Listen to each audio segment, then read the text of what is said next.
ఇవాళ నేను రచించినటువంటి 2 పుస్తకాలు ఆవిష్కరణ కార్యక్రమం ఉంది. ఈ ఆవిష్కరణకు ఒక స్పెషల్ గెస్ట్, చీఫ్ గెస్ట్గా నా ఆహ్వానం మేరకు స్టూడియోకి ఇచ్చేసినటువంటి ప్రత్యేక అతిథి గారు ఇక్కడ ఉన్నారు. అలాగే ఆవిడ చేతుల మీదుగా, అలాగే బీసీ మహిళల చేతుల మీదుగా పుస్తకావిష్కరణ కార్యక్రమాలు జరగబోతూ ఉన్నాయి. సో అంతకంటే ముందుగా మార్నింగ్ న్యూస్ చూస్తున్నటువంటి మిత్రులందరికీ శుభోదయం. బీజేపీ రాష్ట్ర అధ్యక్షుడి ఎన్నిక ఇవాళ రేపో తేలబోతూ ఉంది. సో అటు ఈటల రాజేందర్, బండి సంజయ్ అనేటువంటి చర్చ జరిగింది. అయితే మ్యాక్సిమం ఈటల రాజేందర్ లైన్లో ఉన్నట్టుగా కనిపిస్తూ ఉంది.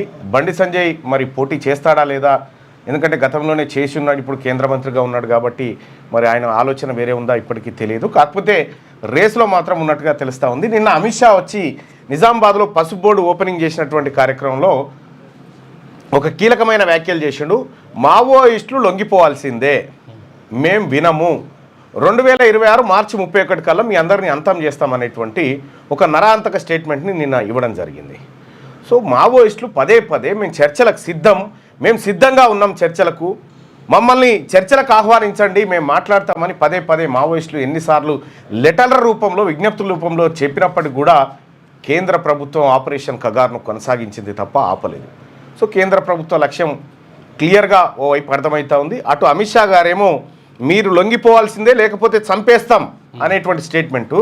నిన్న నరేంద్ర మోడీ గారు మాట్లాడుతూ ఈ ఆదివాసీలు ఉన్నారు కదా, గూడాల పొంటున్నటువంటి ఆదివాసీలు, భద్రాచలంలో ఉన్నటువంటి ఆదివాసీలు అద్భుతమైనటువంటి మెటీరియల్ తయారు చేస్తూ ఉన్నారు, వాళ్ళు ఇతర దేశాలకు ఎక్స్పోర్ట్ చేస్తూ ఉన్నారు అనేటువంటి మాట చెప్పి మిల్లెట్స్ తోటి. అంటే ఓ వైపు అమిత్ షా గారి ఆలోచన ఆ గుట్టల మీదనే ఉంటుంది, నరేంద్ర మోడీ గారి ఆలోచన ఆ గుట్టల మీద. వాళ్ళకు ఉపాధి దొరికింది, ఇప్పుడు నక్సలిజం అవసరం లేదనేటువంటి భాషన ప్రధానమంత్రి గారు చేస్తారు. ఇంకెవరైనా మిగిలితే మిమ్మల్ని చంపేస్తామని ఈయన చెప్తాడు. ఇక ఇవన్నీ ఓ వైపు జరుగుతూ ఉంటే ఆ గుట్టలకు సంబంధించి అందులో ఉన్నటువంటి ఖనిజ సంపదను దోచుకోపోవడానికి ఇప్పటికే కార్పొరేట్ శక్తులను సిద్ధం చేసి పెట్టారు. సో ఇది జరిగినటువంటి వ్యవహారం. ఓవైపు అది జరుగుతూ ఉంది. ఇంకొక విషయాన్ని క్లియర్గా ప్రజలందరూ గమనించాల్సినటువంటి ఒక విషయాన్ని ఇవాళ మీ ముందు చెప్తా. అయితే కొంతమంది మహిళా సోదరిమణులు వచ్చారు, వాళ్ళందరినీ కూడా ఒకసారి లోపలికి ఆహ్వానించి, కాకపోతే కుర్చీలన్నీ వేసి కూర్చోబెట్టండి ఇక్కడ, వాళ్ళందరినీ రమ్మను కుర్చీలను ప్లాస్టిక్ చైర్. అలాగే ఇవాళ నా పుస్తకావిష్కరణకు వచ్చినటువంటి చీఫ్ గెస్ట్ని మీకు ఒకసారి చూపించాలనుకుంటున్నా. చెప్పు.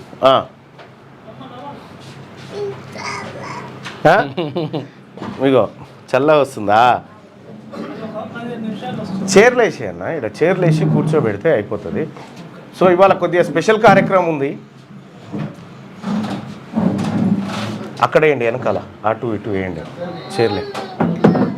రమ్మను రండి కూర్చోండి, వచ్చిన వాళ్ళు వచ్చినట్టు కూర్చోండి,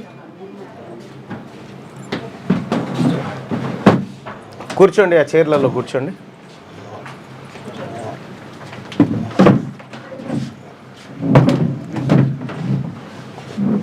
వాసు ఇంక వస్తున్నారా? వస్తుంది, ఇంకో కూర్చోండి. అవి తీయక్క, అవి తీసి పట్టుకొని కూర్చో. ఇవాళ నా మొదటి పుస్తకాన్ని ఆవిష్కరించడానికి వచ్చినటువంటి చీఫ్ గెస్టు ఇగో ఈమెనే. ఈమె నా పెద్ద కూతురు నా ఆహ్వానం మేరకు పొద్దున్నే లేచి రెడీ అయ్యి ఇక పుస్తకావిష్కరణకు రావాలి మేడం అంటే వస్తున్నప్పా అని చెప్పి నాతో పాటు వచ్చినటువంటి మేడం. నమస్కారం మేడం. నమస్కారం అండి. హలో ఇక్కడ నమస్కారం చెప్పు. Okay right, thank you. మీరు పుస్తకావిష్కరణకు వచ్చిరుగా మేడం, ఎట్లా అనిపిస్తుంది మీకు? హలో. అలాగే మరో పుస్తకాన్ని ఆవిష్కరించడానికి మహిళా సోదరిమణులు మరికొంతమంది కూడా విచ్చేస్తూ ఉన్నారు. అయితే ఈ పుస్తకాన్ని ఆవిష్కరించే కంటే ముందు కొన్ని విషయాలు మీతో చర్చించాలి. అసలు ఎందుకు రాయాల్సి వచ్చింది ఈ పుస్తకము, ఈ పుస్తకం నేపథ్యం ఏంది? ఒకటి, నేను ఏడాది కాలమైంది ఎమ్మెల్సీగా గెలిచి, ఈ ఏడాది కాలంలో నేను చట్టసభలో ఏం మాట్లాడినా, ఏ అంశాలు ప్రస్తావించినా, దానికి రాష్ట్ర ప్రభుత్వం ఎట్లా స్పందించింది, రాష్ట్రంలో జరుగుతున్నటువంటి పరిణామాల విషయం పైన కులంకషంగా మండలిలో చర్చించినటువంటి అంశాలు ఉన్నాయి. వాటిని ఒక పుస్తకం రూపంలోకి తీసుకొస్తే, రెండో పుస్తకం ఈడబ్ల్యూఎస్ రిజర్వేషన్లు బీసీ ఎస్సీ ఎస్టీల కొంపలు ఎట్లా ముంచుతా ఉన్నాయి, అగ్రవర్ణాలు ఎట్లా ఉద్యోగాలు ఎత్తుకపోతా ఉన్నారు అనేటువంటి డేటాతో మరో పుస్తకాన్ని తీసుకురావడం జరిగింది. ఈ రెండు పుస్తకాలను ఇవాళ గెస్ట్లు అంటే నాకు నా ఆడబిడ్డలే, ఈ బీసీలో ఉన్నటువంటి మహిళలు ఆడబిడ్డలందరూ కూడా చీఫ్ గెస్ట్లుగా ఈ కార్యక్రమానికి నేను ఆహ్వానించడం జరిగింది. చాలామంది మహిళలు వస్తూ ఉన్నారు, వాళ్ళతో ఈ ఆవిష్కరణ కార్యక్రమం జరగబోతూ ఉంది. సో అంతకంటే ముందు ఇక్కడ కూర్చున్నటువంటి మహిళా సోదరిమణులకు కొన్ని విషయాలు వాళ్ళ ముందు కూడా చర్చ పెడతా, వాళ్ళు దీనిపైన ఎలాంటి అంటే వాళ్ళ స్పందన ఎట్లా ఉంటుంది అనేది ఒకసారి చూసేటువంటి ప్రయత్నం చేద్దాం. బోర్డు ఒకసారి పెడితే ఇక్కడ ఒక క్లియర్ అంటే విద్యా వ్యాపారంలో దోపిడీ ఎట్లా ఉంటుంది, వాళ్ళంతా కలిసి మూకుమ్మడిగా దోపిడీ ఎట్లా చేస్తారు అనేటువంటి అంశాన్ని ఇవాళ మీ ముందుకు తీసుకొచ్చే ప్రయత్నం చేస్తా. మల్లారెడ్డి మెడికల్ కాలేజ్ ఉంది, మల్లారెడ్డి మెడికల్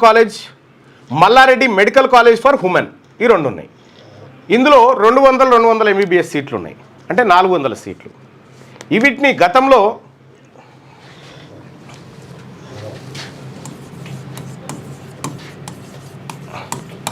మీరు కూడా బాగా అబ్జర్వ్ చేయండి, నాకు మీకు చాలా ఇంపార్టెంట్. మల్లారెడ్డి మెడికల్ కాలేజ్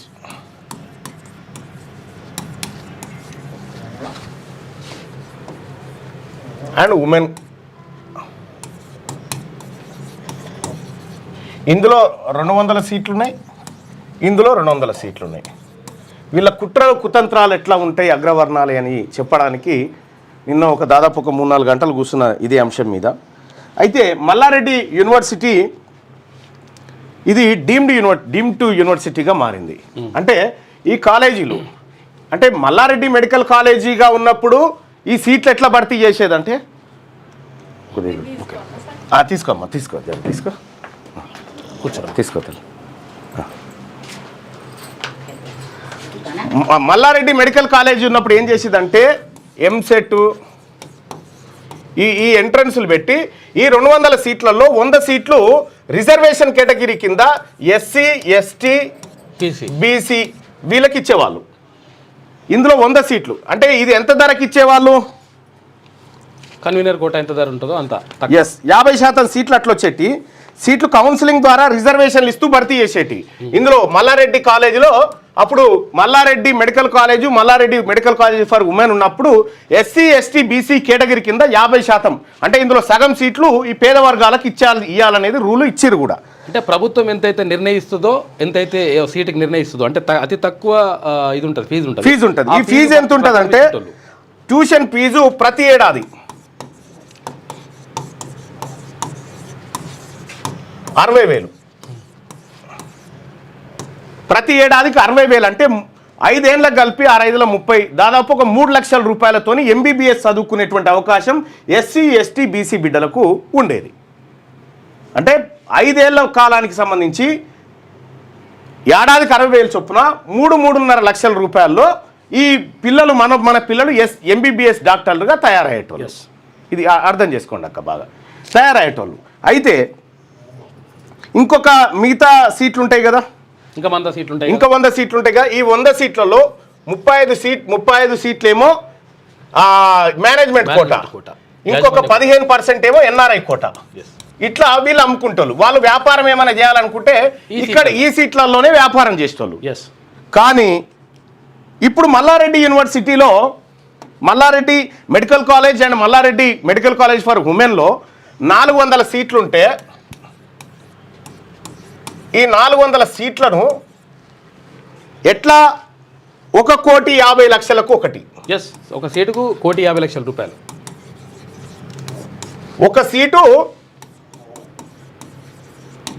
1,50,00,000 రూపాయలకు అమ్ముకుంటుండే. ఇప్పుడు 3 లక్షలకు దొరుకుతుండే ఒకవేళ మంచి పిల్లగానికి, మంచి ఎందుకు ఈయనకు అమ్ముకునే అధికారం ఎక్కడి నుంచి వచ్చింది అని అంటే ఆయన కాలేజీలకు డీమ్డ్ టు యూనివర్సిటీగా తీసుకొచ్చుకుండు. డీమ్ టు బి యూనివర్సిటీ అని చెప్పేసి తీసుకొచ్చుకున్నాడు. ఇక వాళ్ళే ఎంతైనా నిర్ణయించుకోవచ్చు ఫీజు. డీమ్ టు బి యూనివర్సిటీగా తీసుకొచ్చుకుండు. ఈ డీమ్ టు బి యూనివర్సిటీ అనేది మరి ఎట్లా వస్తుంది అంటే వీళ్ళు ఏం చేస్తారంటే, అయ్యా మా కాలేజీలో సౌకర్యాలు చాలా బాగున్నాయి, ప్రొఫెసర్లు అందరూ చాలా నిష్ణాతులైనటువంటి వాళ్ళు ఉన్నారు, ఇక్కడ లా అండ్ ఆర్డర్ సమస్యలు లేవు, ఇవన్నీ పారామీటర్స్ పెడుతూ కాళోజీ నారాయణ హెల్త్ యూనివర్సిటీకి అప్లై చేసి అట్లాగే అక్కడి నుంచి కేంద్రానికి పంపుతారు. అయితే ఈ పంపిన తర్వాత ఇప్పుడు ఏమైందంటే తాజాగా చూడండి, ఒక సీటుకు 1.5 కోటి అమ్ముకుంటే ఈ 400 సీట్లతోని ప్రతి ఏడాది 600 కోట్ల రూపాయల వ్యాపారం చేస్తున్నాడు మల్లారెడ్డి. జస్ట్ ఓన్లీ మెడిసిన్ మీద, ఓన్లీ మెడికల్ సీట్ల మీదనే ఏడాదికి 600 కోట్ల రూపాయల వ్యాపారం చేస్తూ ఉన్నాడు. ఇక మనం ఇక్కడ గమనించాల్సినటువంటి కీలకమైనటువంటి అంశం ఏంటంటే,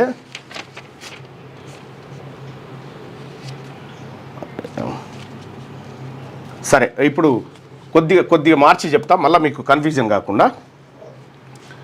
మొత్తం తెలంగాణ రాష్ట్రంలో మెడికల్ కాలేజీలు ఎన్ని డీమ్డ్ యూనివర్సిటీలు ఉన్నాయంటే 2, మల్లారెడ్డి మెడికల్ అండ్ ఉమెన్ కాలేజీలు. ఇందులో 400 సీట్లుంటే ఈ సీట్లను మెడికల్ కాలేజీలుగా ఉన్నప్పుడు A category, B category, C category, ఈ 3 కేటగిరీలు. ఏ కేటగిరీలో 50% సీట్లు ప్రభుత్వం కౌన్సిలింగ్ ద్వారా నిర్వహించేది, ఇందులో 35% సీట్లు యాజమాన్యం కోట, ఇందులో 15% సీట్లు ఎన్ఆర్ఐ కోట.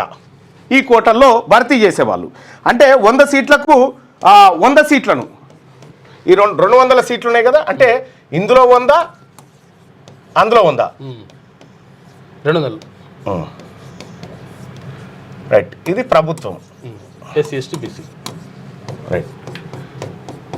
అంటే ఈ 2 కాలేజీల్లో కలిపి 200 సీట్లు, 200 సీట్లు ఎస్సీ ఎస్టీ బీసీ ఈ పిల్లలకు సీట్లు దక్కేటివి. ఇందులో రిజర్వేషన్ 3 లక్షల రూపాయలకే మెడిసిన్ కంప్లీట్ అయ్యేది, ఎంబీబీఎస్ కంప్లీట్ అయ్యేది. 3.5 లక్షల రూపాయలతోని మన పిల్లలు డాక్టర్లు అయ్యేటువంటిది ముందు ఉండే.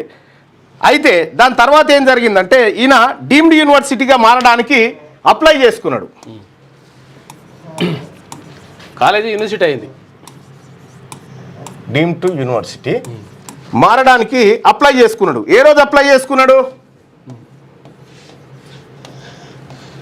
2023 నవంబర్ 23 తారీఖు. 2023 నవంబర్ 23 తారీఖున ఈయన అప్లై చేసుకుండు.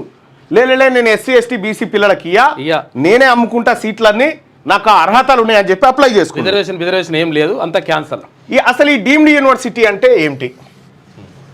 డీమ్డ్ టు యూనివర్సిటీ అంటే నాణ్యత గల మంచి విద్యను అందించే సంస్థగా గుర్తింపు. 1 నాణ్యత గల మంచి విద్య, క్వాలిటీ ఎడ్యుకేషన్ అందించాలి, విద్యను అందించేటువంటి సంస్థగా. వీళ్ళకు వృత్తి స్వాతంత్రం అంటే సొంతంగా పని చేసుకునేటువంటి స్వతంత్రాన్ని కల్పించేటువంటి విధానం అన్నట్టు. అంతే. అయితే ఇక్కడ దీంట్లో ఇంకేమేమి ఉంటాయి డీమ్డ్ యూనివర్సిటీ వచ్చిన తర్వాత అంటే సీట్లన్నీ ఇష్టం వచ్చినట్టు భర్తీ చేసుకో. దీంట్లో రిజర్వేషన్ ఏం లేవు. నువ్వు అమ్ముకుంటావు, 1 కోటి రూపాయలకు అమ్ముకుంటావా, 10 కోట్లకు అమ్ముకుంటావా, 1 లక్ష రూపాయలకి ఇస్తావా, అది నీ ఇష్టం. నీ సీట్లు. తర్వాత నీకు ఇష్టం వచ్చినంత ఫీజు తీసుకో. 3 లక్షలు అనేది రూల్ ఏం లేదు. ఎందుకంటే గతంలో 3 లక్షల రూలే ఉండే. ఎందుకంటే ఈ ఎవరైతే కన్వీనర్ కోటా ఉందో పిల్లలు ఎవరైతే ఉన్నారో నీకు ఇష్టం వచ్చినంత ఫీజు తీసుకో. ఇప్పుడు ఎంతైనా తర్వాత సిలబస్ నువ్వే తయారు చేసుకో. అంటే నువ్వేం పాఠాలు పెట్టాలనుకుంటున్నావు, ఏం చెప్పాలనుకుంటున్నావు. తర్వాత రిజర్వేషన్లు పాటించాల్సిన అవసరం లేదు. ఎస్సీ ఎస్టీ బీసీలకు ఇవ్వాల్సిన పని లేదు. నీ ఇష్టం, ఇక అంతా నీ ఇష్టం అన్నట్టు. ఇది అయిపోయిన తర్వాత ఇవన్నీ ఉంటాయి. అయ్యా అప్లై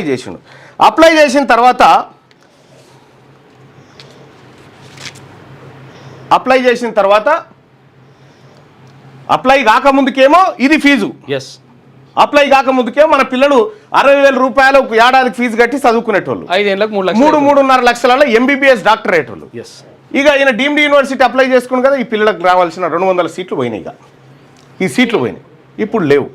లేకపోగా మరి ఎట్లా వచ్చింది ఇదంతా? ఈ హోదా రావాలంటే, డీమ్డ్ యూనివర్సిటీ హోదా రావాలంటే ఏం చేయాలంటే ఎంహెచ్ఆర్డి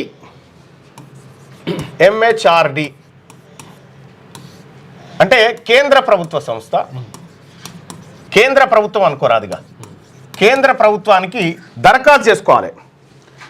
అయితే దరఖాస్తు చేసినటువంటి విషయాన్ని మళ్ళీ కేంద్రం ఏం చేస్తుందంటే రాష్ట్ర ప్రభుత్వానికి తెలియజేయాలి.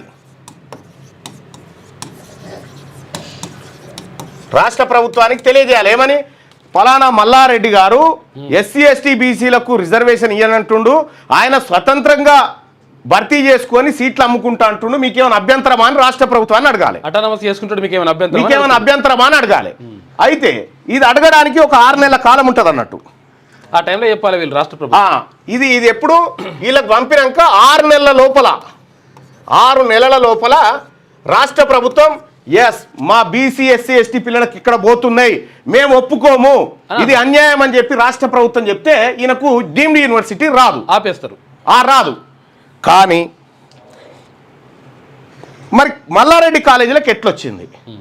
మల్లారెడ్డి కాలేజీలకు ఎట్లొచ్చిందంటే ఈ డీమ్డ్ హోదా ఎట్లా వచ్చిందంటే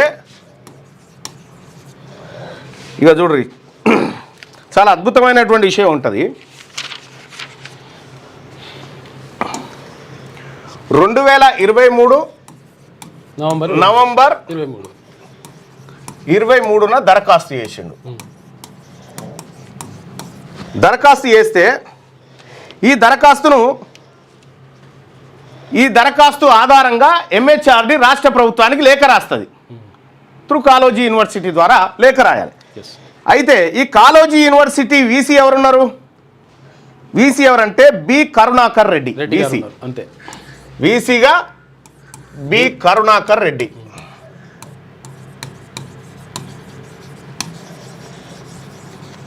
కరుణాకర్ రెడ్డి ఉన్నాడు.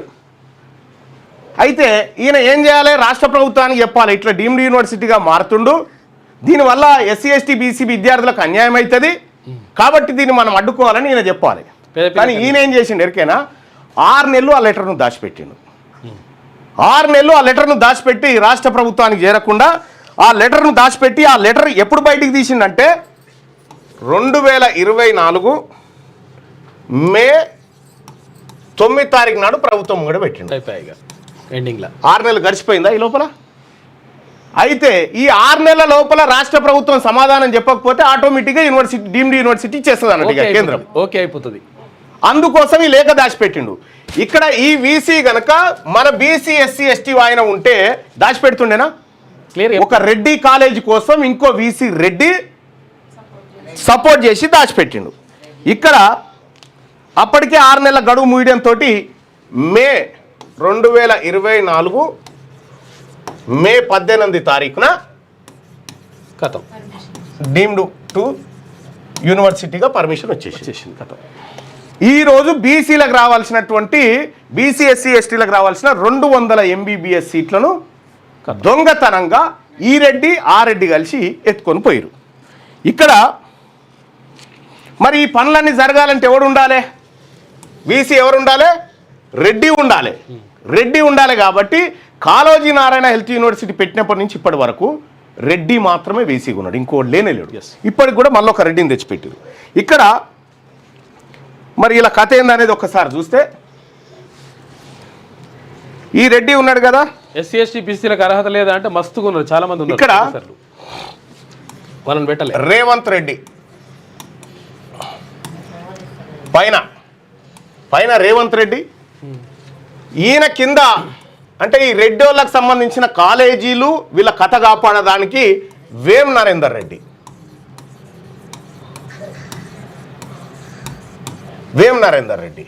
విద్యాశాఖ ఎవరి దగ్గర ఉంది? రేవంత్ రెడ్డి దగ్గర ఉంది. ఈ విద్యాశాఖను డీల్ చేస్తుంది ఎవరు? ప్రభుత్వ సలహాదారుగా ఉన్నటువంటి వేం నరేందర్ రెడ్డి. మరి ఇప్పుడు యూనివర్సిటీ వీసీ ఎవరు? కరుణాకర్ రెడ్డి. వీసీ ప్రస్తుతం నందకుమార్ రెడ్డి. ఇప్పుడు గతంలో కరుణాకర్ రెడ్డి, ఇప్పుడు నందకుమార్ రెడ్డి ఈయన. మరి ఈయన ఏం చేయాలి? మల్లారెడ్డి, పల్లారాజేశ్వర రెడ్డి, ఇక్కడ అనురాగ్, పట్నం మహేందర్ రెడ్డి, ఇట్లా ఈ రెడ్లకు ఉన్నటువంటి కాలేజీలను ప్రొటెక్ట్ చేసి ఇందులో వీళ్ళు వ్యాపారం చేసుకోవడానికి వీళ్ళందరూ సహకరించాలన్నట్టు ఈ రెడ్లంతా కలిసి. మరి ఇప్పుడు ఈ కారణంగా ఏమైంది, ఎస్సీ ఎస్టీ బీసీ వీళ్ళ 200 సీట్లు ఎంబీబీఎస్ సీట్లను వీళ్ళు దొంగతనంగా ఈ ముఠా అంతా కలిసి అమ్ముకున్నారు. వీళ్ళందరూ కూడా పేదలు, డాక్టర్లు కాకుండా అడ్డుకున్నారు.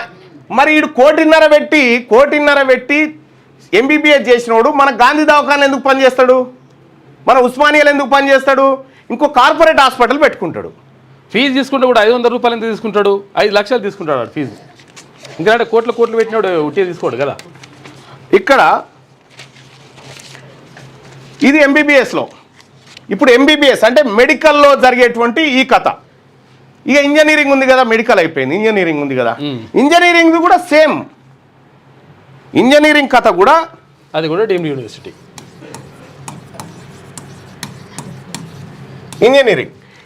ఈ ఇంజనీరింగ్కు సంబంధించినటువంటిది అక్కడ నాకు పెద్ద ఫోన్ ఉంది.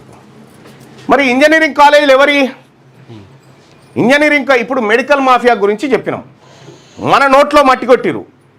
మళ్ళా బీసీ ఎస్సీ ఎస్టీలను మేము పైకి తీసుకొస్తామని డాక్టర్లను తయారు చేస్తున్నాను మల్లారెడ్డి చెప్తాడు. కానీ ఏ డాక్టర్లు తయారవుతారు అక్కడ తయారయ్యే డాక్టర్లు రెడ్డి డాక్టర్లు తయారవుతారు, మా డాక్టర్లు కాదు కదా. అంత ఎంతో బలిసినట్టే తయారవుతాడు ఇక్కడ. మరి ఇంజనీరింగ్ కాలేజీలు ఎవరి ఒక్కసారి ఈ కాలేజీలు కూడా చూద్దాం.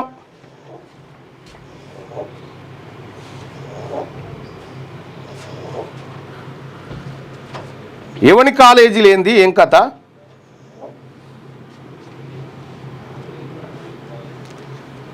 చలో భరత్ ఓపెన్ చేయి. ఇప్పటిదాకా చెప్పినటువంటి మెడికల్ కాలేజీలు ఎవరి మరి? ఒక్క నిమిషం.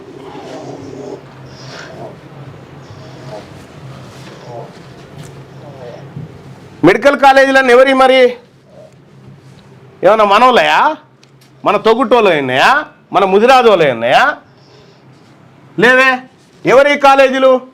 అపోలో ఇన్స్టిట్యూట్, అపోలో కాలేజ్ రెడ్డిది, భాస్కర్ మెడికల్ కాలేజ్ వెలమాయనది, చెలమెడ వెలమాయనది, పట్నం మహేందర్ రెడ్డి కాలేజ్ రెడ్డి అయినది, కామినేని ఇన్స్టిట్యూట్ కమ్మ అయినది, మల్లారెడ్డి అయినది రెడ్డి, మమతా మెడికల్ కాలేజ్ కమ్మ, మమతా అకాడమీ కమ్మ, మెడిసిటీ రెడ్డి, ఎంఎన్ఆర్ రాజులు, ప్రతిమ ఇన్స్టిట్యూట్ వెలమ, ఇగో ఎస్సీఎస్ మెడికల్ కాలేజ్ రెడ్డి. మొత్తం ఈ రెడ్ల కాలేజీలన్నింటినీ ప్రొటెక్ట్ చేయడానికి నారాయణ కాళోజీ నారాయణరావు హెల్త్ యూనివర్సిటీకి రెడ్డి వీసీ, ఈ రెడ్డి వీసీ గారు వీళ్ళకు ఈ రెడ్డి కాలేజీలకు ఏ ఇబ్బంది కాకుండా వేమ నరేందర్ రెడ్డి గారు వీళ్ళందరినీ ప్రొటెక్ట్ చేయడానికి ముఖ్యమంత్రి రేవంత్ రెడ్డి గారి దగ్గర విద్యాశాఖ. ఇది మెడికల్ కాలేజీలు. ఇక ఇంజనీరింగ్ కాలేజీలు తీద్దాం, ఇది క్లోజ్ చేయి.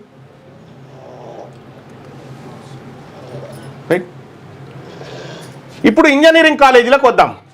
ఇంజనీరింగ్ కాలేజీలు ఎవరి మరి? ఈటి వ్యాపారం కూడా నడవాలి కదా, ఎందుకంటే ఇది బీసీల ప్రభుత్వం కాదు కదా. ఇగో Jayamukhi institution of technology sciences ఎవరిది? రెడ్డి అయినది, నరసింహారెడ్డిది.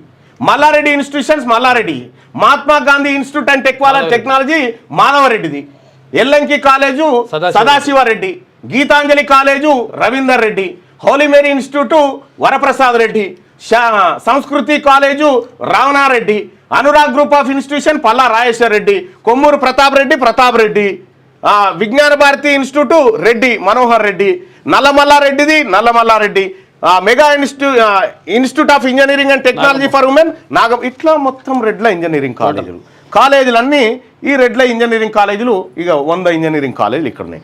మరి వీళ్ళు కూడా దోపిడీ చేసుకోవాలి కదా, ఎందుకంటే రెడ్డి ప్రభుత్వం ఉండే, రెడ్డి అయిన వేమ నరేందర్ రెడ్డి దీన్ని పర్యవేక్షిస్తుండే. మరి ఇందులో ఈ కాలేజీలలో ఫీజుల దోపిడీ జరగాలంటే వీసీ ఎవరు ఉండాలి? మరి ఈ కాలేజీలన్నీ జేఎన్టీయూ కింద ఉంటాయి కదా, మరి జేఎన్టీయూకు వీసీ ఎవరు ఉండాలి? ఈ దోపిడీ జరగాలంటే ఏం కావాలంటే ఇంజనీరింగ్ కాలేజీలకు జేఎన్టీయూ వీసీ ఎవరు ఉండాలి? రెడ్డి ఉండాలి. మరి ఇప్పుడు ఎవరున్నారు? కిషన్ కుమార్ రెడ్డి.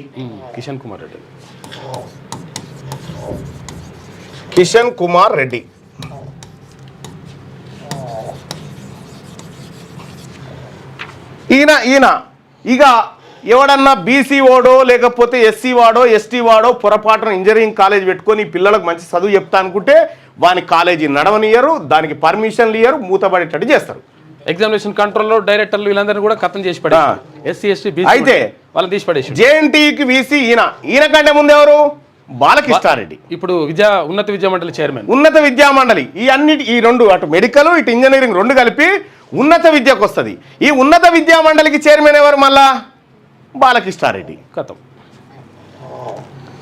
అంతకుముందుకు ఎవరుండే? జేఎన్టీయూ వీసీ కట్ట నరసింహారెడ్డి. అంతకుముందుకు ఎవరుండే? వేణుగోపాల్ రెడ్డి. ఇట్లా లేరు, బీసీలే లేరు ఇప్పటిదాకా అత్యంత రెండు కీలకమైనటువంటి వాటికి. ఇక్కడ ఇదంతా హయ్యర్ ఎడ్యుకేషన్ అయితే ఈ హయ్యర్ ఎడ్యుకేషన్కు Balakrishnareddy, higher education council chairman. Balakrishnareddy higher education council chairman. మరి ఈ మాఫియా అంతా ఈ వేల కోట్ల రూపాయల వ్యాపారం చేయాలంటే బీసీ వాడు ఉంటే కుదరదు కదా. అందుకోసమే జేఎన్టీకు బీసీని బెటర్, రెడ్డిని హెల్త్ యూనివర్సిటీకి బీసీని బెటర్. బీసీలలో లేరంటే వీళ్ళకంటే తాతలు ఉన్నారు, వీళ్ళకంటే గొప్ప వాళ్ళు ఉన్నారు. విద్యా వ్యాపారాన్ని, ప్రైవేట్ రంగం విద్యా వ్యాపారాన్ని దోపిడీ చేయడానికి ఈ ముఠా అంతా కలిసి చేస్తున్నటువంటి నాటకం ఇదంతా. అయితే కోట్ల అయితే ఇంకొక విషయం ఏంటంటే, అయ్యా మా బీసీ ఎస్సీ ఎస్టీలకు జరుగుతుంది అన్యాయం, మా బీసీ బిడ్డలకు జరుగుతుంది అన్యాయం, కాబట్టి మాకు న్యాయం కావాలని చెప్పి ఇప్పుడు లోకాయుక్త చైర్మన్ ఎవరన్నా? రాజశేఖర్ రెడ్డి. అయ్యా మాకు అన్యాయం జరుగుతుందని ఫిర్యాదు తీసుకొని ఇక్కడ కూర్చోండి. ఫిర్యాదు తీసుకొని లోకాయుక్త కాడికి పోయినాం అనుకో, లోకాయుక్త కాడికి పోగానే ఉంటాడు రాజశేఖర్ రెడ్డి అని ఉంటాడు ఇంకొక ఆయన, లోకాయుక్త చైర్మన్. ఈ రెడ్డి గారులకు సంబంధించినటువంటి అన్యాయాన్ని ప్రశ్నిస్తాడా? ప్రశ్నించాడు. ఇక ఇక్కడ న్యాయం జరుగుతలేదని నువ్వు కోర్టుకు పోయినావు అనుకో, జడ్జి గారు రెడ్డి అయిపోయింది. ఇంకేడుంది మన బతుకు? ఈ ఇంజనీరింగ్ కాలేజీలు, ఈ హయ్యర్ ఎడ్యుకేషన్లో ఈ ముఠా జ్వరబడి ఈ రకంగా కూర్చోర్తలి, ఈ రకంగా దోపిడీలకు పాల్పడుతూ ఉంటే ఎక్కడన్నా బీసీ ఉద్యోగులు ఉంటే బీసీ ఉద్యోగులను ఇంజనీరింగ్ కాలేజీలలో, మెడికల్ కాలేజీలలో, ఆ యూనివర్సిటీలలో పనిచేస్తున్నటువంటి బీసీ ఉద్యోగులను టార్చర్ పెట్టి అక్కడి నుంచి చెల్లగొట్టడానికి వేం నరేందర్ రెడ్డి ఒక పథకాన్ని పంపిండు. వేం నరేందర్ రెడ్డి గుర్తుపెట్టుకో, నీవు బీసీలను అనగదొక్కాలని కుట్రలు చేస్తే నువ్వు రాసి పెట్టుకో చెప్తా ఉన్నా, నీకు ఆ గతి తీసుకురాకపోతే అడుగు. నువ్వు మా బిడ్డలకు రావాల్సినటువంటి, నువ్వు ప్రభుత్వ సలహాదారుడివి అయిన తర్వాతనే మల్లారెడ్డికి డీమ్డ్ యూనివర్సిటీ హోదా వచ్చింది. నువ్వే కారణం. మా బిడ్డల 200 MBBS సీట్లను దొంగతనంగా మల్లారెడ్డికి అమ్ముకున్నది నువ్వే. ఎంబీబీఎస్ సీట్లు డాక్టర్లు ఎట్లయితారు పేదలు? ఇంకా మల్లారెడ్డి కాలేజీలో చదివేటోడు ఎవరిని ఫెయిల్ చేయరు. ఎందుకు ఫెయిల్ చేయరు? వాడిని నచ్చిన చదువు పాస్ ఫెయిల్ అయ్యారంటే ఎవరు జైన్ గాడు కదా. అందరి చదువు వచ్చినా రాకపోయినా పాస్ చేసి బయటికి బయటికి పోయి వైద్యం చేస్తే వాడు బతికే మన అదృష్టం. ఇక వాళ్ళదే పేపర్, వాళ్ళదే పరీక్ష, వాళ్ళదే కథ అంత ఉంటుంది. వాళ్ళే ఎన్ని మార్కులు వేసుకోవచ్చు. ఇంకా 10 కాలేజీలు డీమ్డ్ యూనివర్సిటీ కోసం అప్లై చేసుకుని వేం నరేందర్ రెడ్డి ఇగో ఈ కార్యక్రమం చేయిస్తా ఉన్నాడు అన్నట్టు. నీ వెంటే పడతాం. నువ్వు విద్యాశాఖను వదిలిపెట్టేదాకా, నువ్వు విద్యాశాఖలో ఏలుబెట్టుడు బంద్ చేసేదాకా నీ వెంటే పడతాం. ఎన్ని రోజులు ఉంటావు నువ్వు అధికారంలో? ఈ రకంగా బీసీలకు సంబంధించినటువంటిది అది. ఇక్కడ ఇంజనీరింగ్ కాలేజ్ ఇది. నీవు కోర్టుకు పో నీవోడు ఉండడు, లోకాయుక్తకు పో నీవోడు ఉండడు, వీసీ కాడికి పో నీవోడు కాదు, నీకు హైయర్ ఎడ్యుకేషన్ చైర్మన్ నీవోడు కాదు. మొత్తం రిజిస్ట్రార్లు కూడా వాళ్ళే, కాలేజీ వాళ్ళే. వ్యాపారం అన్నట్టు దందా. మన ఉస్మానియా, మన గాంధీ దవాఖానాలను పండబెట్టి ఈ కథ. ఇక్కడ బీబీ నగర్ దగ్గర ఎయిమ్స్ అని ఒకటి ఉంది. ఎయిమ్స్ అని అది ఫుల్ టైం నడుస్తలేదు, పార్ట్ టైమే నడుస్తుంది. దాన్ని ఫుల్ టైం ఎందుకు చేస్తలేరు అంటే, అది ఓపెన్ అయితే పబ్లిక్ అంతా ఆడిపోతే మరి వీళ్ళ దందాలు నడవాలి కదా. ఇక్కడ ఆల్ ఇండియా మెడికల్ సైన్సెస్ ఇప్పుడు యశోద నడవన్నాయే, మల్లారెడ్డి మెడికల్ కాలేజ్ నడవన్నా, ఇవన్నీ నడవాలంటే ఎట్లా? అది మూతపడాలి, ప్రభుత్వాన్ని మూతపడాలని ఆడ పక్కన బారేసారు అన్నట్టు. కేసీఆర్ కూడా పోతే ట్రీట్మెంట్ తీసుకునేది ఈ దీనికి యశోదలం అంటాడు. యశోద అక్కడ పోతే ఎయిమ్స్, ఆ ఎయిమ్స్ మంచిగా ఈ రకంగా దోపిడీ జరుగుతూ ఉంది. ఈ దోపిడీకి, ఈ విద్యా దోపిడీకి ఇప్పుడు వేం నరేందర్ రెడ్డి వచ్చి కూర్చున్నాడు. బీసీ ప్రజలారా, మన విద్యను, మన సీట్లను దోపిడీ చేస్తున్నటువంటి ముఠాకు వేం నరేందర్ రెడ్డి నాయకుడు. ఇప్పుడు రైట్గా చూసుకుందాం ఆయన సంగతి. ఇది ఇట్లా పెడితే ఇప్పుడు పుస్తకావిష్కరణ కార్యక్రమం ఉంది. మొదటి పుస్తకానికి చీఫ్ గెస్ట్గా నా కూతురుని తీసుకొచ్చిన. నా కూతురు మొదటి పుస్తకాన్ని ఆవిష్కరిస్తూ గడబెట్టిన వెనుక కదా. ఒకటి తీసుకో, మీరు కూర్చోరి. ఒకటి మేము ముగ్గురమే ఉంటాం దీంట్లో. ఏది గుంజాలనో చెప్పు. గుంజి బిడ్డ, గట్టి గుంజి.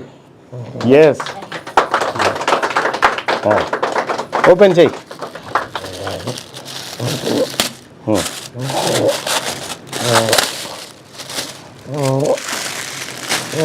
వావ్, ఒక్కటి తీసి బిడ్డ పట్టుకో బిడ్డ, చూపి అక్కడ. ఇది వదిలే, ఇది వదిలే బిడ్డ. ఇది చూపి, అక్కడ చూపి.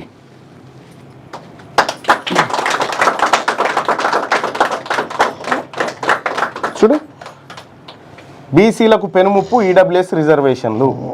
ఈడబ్ల్యూఎస్ రిజర్వేషన్ల పేరిట బీసీలకు పెనుముప్పు జరుగుతుంది. అది నా కూతురు, నా మొదటి పుస్తకాన్ని, ఇది పట్టుకున్నాను, నా మొదటి పుస్తకాన్ని నా కూతురు ఆవిష్కరించింది. ఇవాళ నా కార్యక్రమానికి మొట్టమొదటి చీఫ్ గెస్ట్ నా కూతురే. అవునా? All the best, all the best. Okay, ఒక కిస్ మమ్మీ.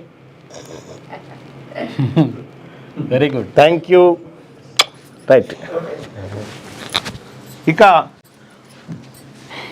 ఈ మొదటి పుస్తకాన్ని చైర్మన్ గారు రండి, మీరు రండి అన్న రండి, మీరు అందరు రండి. మహిళలతో సపరేట్ వేరే తీసుకో. ఆ బుక్ ఇక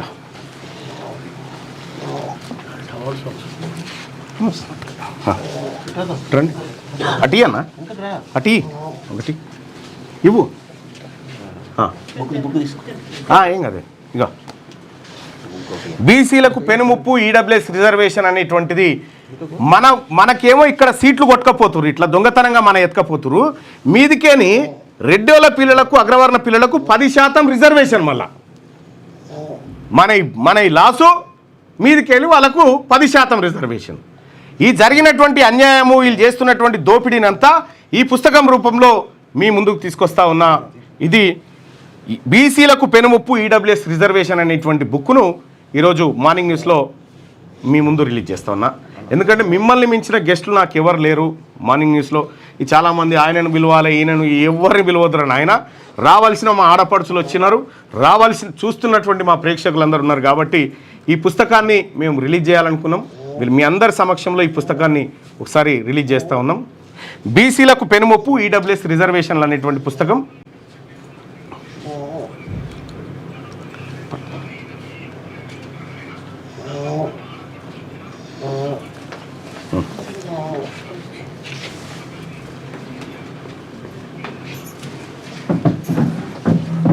ఆ వైర్ మీద కూర్చున్నావు చూడక్క, అది వేసి. ఓకే, ఒక ఫోటో ఓకేనా? ఓకే,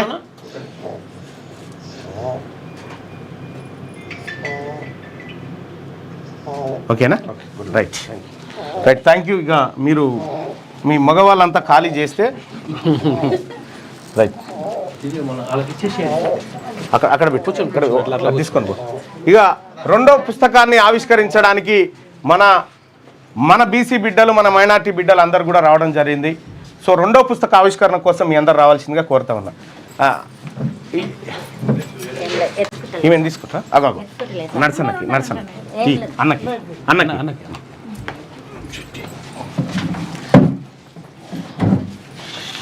ఇట్రండి అమ్మా, ఇట్రా దగ్గర్రా. నువ్వు తీయది, మీ అందరు కలిసి తీయండి. ఇక అక్క ఇట్రా, నువ్వు జరగ నాన్న, బ్యాక్ రా. నేను ఉంటా కానీ ప్రసన్నక్క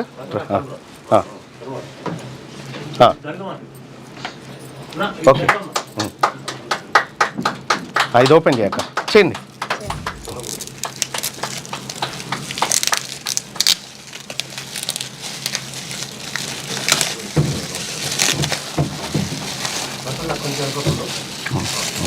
తలా ఒక బుక్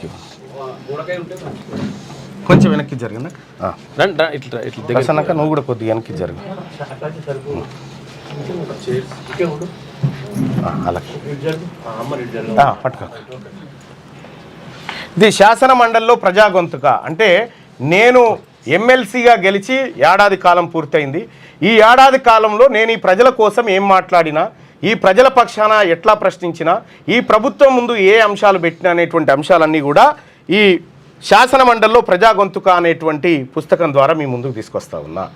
ఇది నేను చేసినటువంటి ఏడాది పరిపాలనకు ఎమ్మెల్సీగా, గ్రాడ్యుయేట్ ఎమ్మెల్సీగా నేను చేసినటువంటి పనికి ఏడాదిలో నేను చేసినటువంటిది ప్రతిదీ అక్షర రూపంగా మీ ముందుకు తీసుకొస్తా ఉన్నాం. ఈ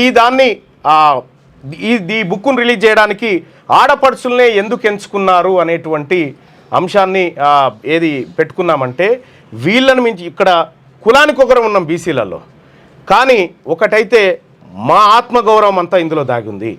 మా ఆత్మగౌరవం అనేది మా ఆడబిడ్డల్లో ఉంటుంది కాబట్టి ఆడబిడ్డలే నా కార్యక్రమానికి చీఫ్ గెస్ట్గా పిలుచుకొని ఇవాళ ఈ కార్యక్రమాన్ని, ఈ పుస్తకావిష్కరణ కార్యక్రమాన్ని చేపట్టినాం. సో ఈ తెలంగాణ రాష్ట్రంలో బీసీల రాజ్యం ఈ ఆడపడుచుల ద్వారానే రాబోతా ఉంది. రేపు 33% రిజర్వేషన్ మహిళలకు వస్తూ ఉంటే అందులో బీసీ మహిళలకు రిజర్వేషన్ లేకుండా అడ్డుకున్నటువంటి అగ్రవర్ణాలు ఎవరైతే ఉన్నారో మా ఆడబిడ్డలకు అందులో రిజర్వేషన్ లేదు 33% కోటాలో. మీకు ఆ పరిస్థితి తీసుకొస్తాం. మా రాజ్యం మాకు వచ్చిన తర్వాత మా ఆడబిడ్డలు ఎమ్మెల్యేలు అవుతారు, మా ఆడబిడ్డలు ఎంపీలు అవుతారు, మా ఆడబిడ్డలు గర్జించే శక్తులుగా మారుతారు. అందుకోసం ఈ వీరన్ వనితలతోటే ఈ పుస్తకావిష్కరణ జరిగింది. థ్యాంక్ యూ సో మచ్ అందరికీ. అక్క థ్యాంక్ యూ, వచ్చిన వాళ్ళందరికీ. రండి అక్క, రైట్ తీసుకోండి, అక్కడ కూర్చోండి.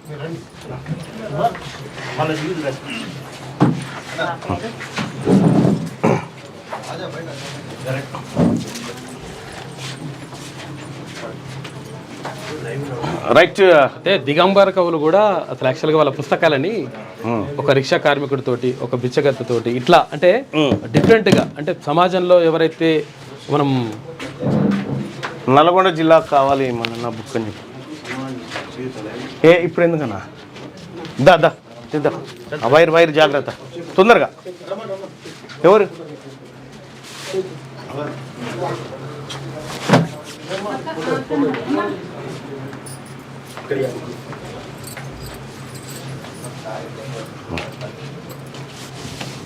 ఫోటో తీయమ్మా. అక్క రండి రండి ఇటు రండి.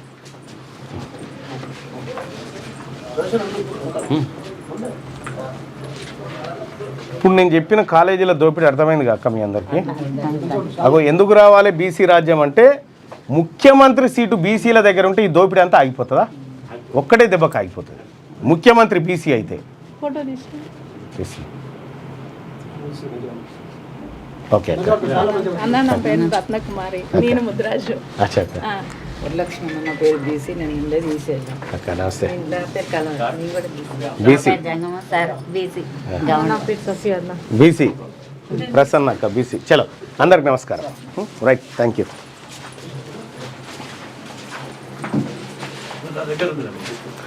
రైట్గా అమ్మా.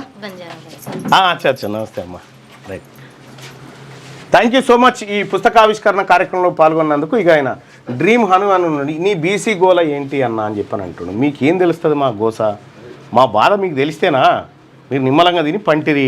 ఇక్కడ మా పిల్లలు ఏమో సీట్లు పోవట్టే, దోపిడీ జరగబట్టే మీకు మా బాధ ఎన్నటికి అర్థమవుతుంది? మీకు అర్థం కాదు. ఓసీలో పేదవాళ్ళ గురించి కూడా మాట్లాడుతున్నాం మిత్రమా. అసలు యాక్చువల్గా అక్కడ పేదవాళ్ళకి అన్యాయం జరుగుతుంది అనేది కూడా ఉంది లెక్క. ఇగో ఆయన పెట్టంగానే ఇగో ఈయన ఇంకో ఆయన నువ్వు సూపర్ అన్నాను.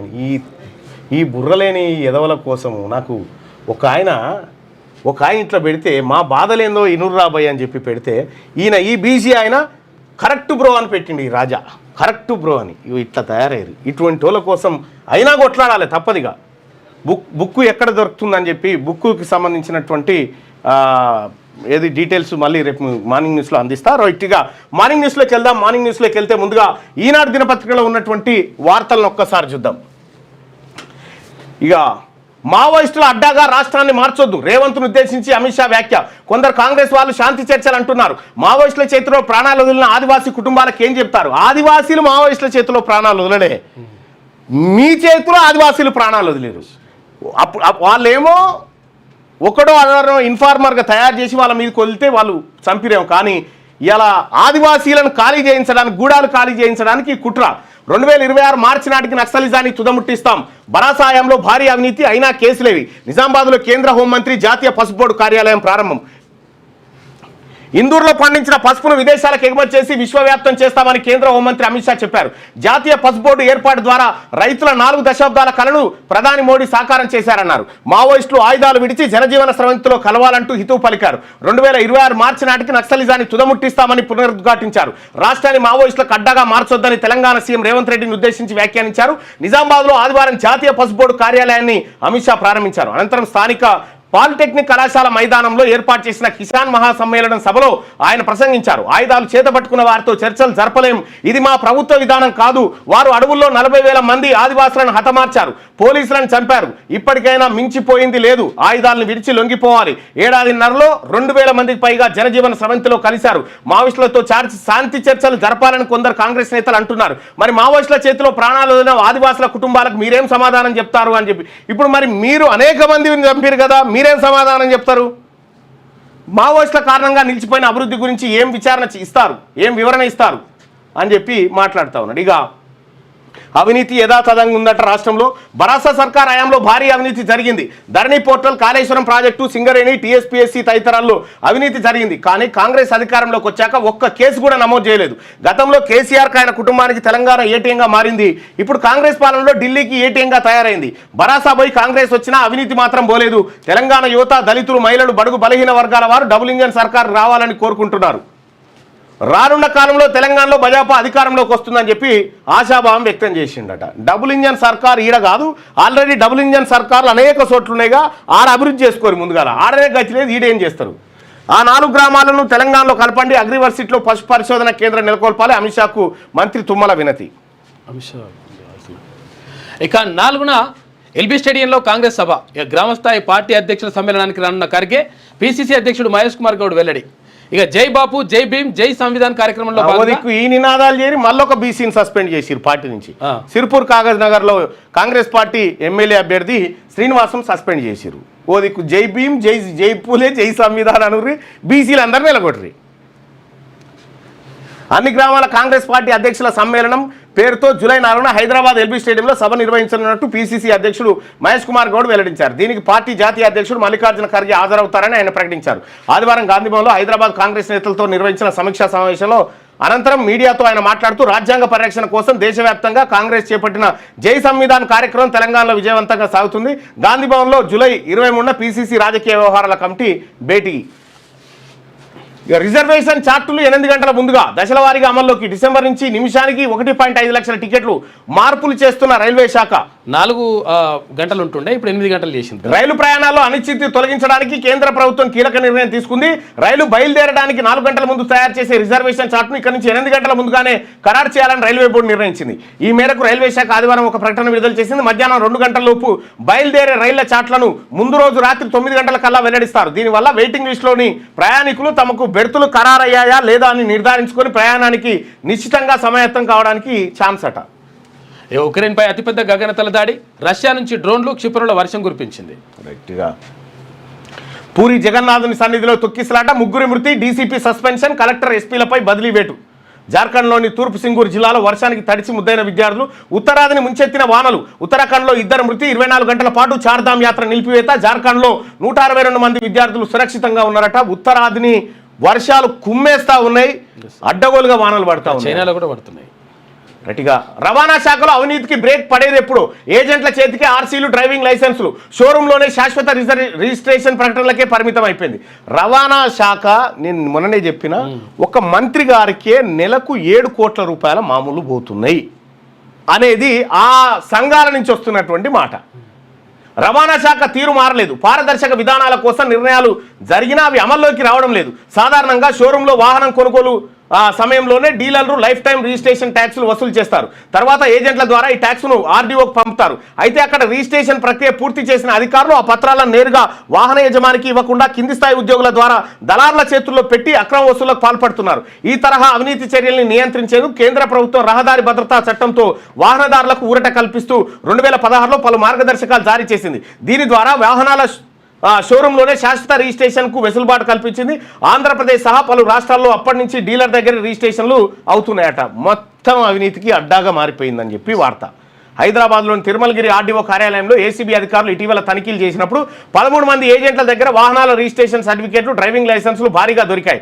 ఓ ఏజెంట్ నుంచి ఏకంగా 250 ఆర్సీలు, లైసెన్సులు స్వాధీనం చేసుకున్నారు. రాష్ట్రంలో తనిఖీ చేసిన 30 పైసీలకు ఆర్టీఓ కార్యాలయాల్లో దాదాపు ప్రతి చోట ఇదే పరిస్థితి కనిపించింది. రవాణా శాఖలో అవినీతి తీవ్రతకు ఇది అద్దం పడతా ఉందట. చూసుకోగా ఇక వైద్య విద్యార్థుల స్టైఫండ్ 15% పెంపు. సూపర్ స్పెషాలిటీ వైద్యులకు ₹1,00,000 దాటిన గౌరవ వేతనం.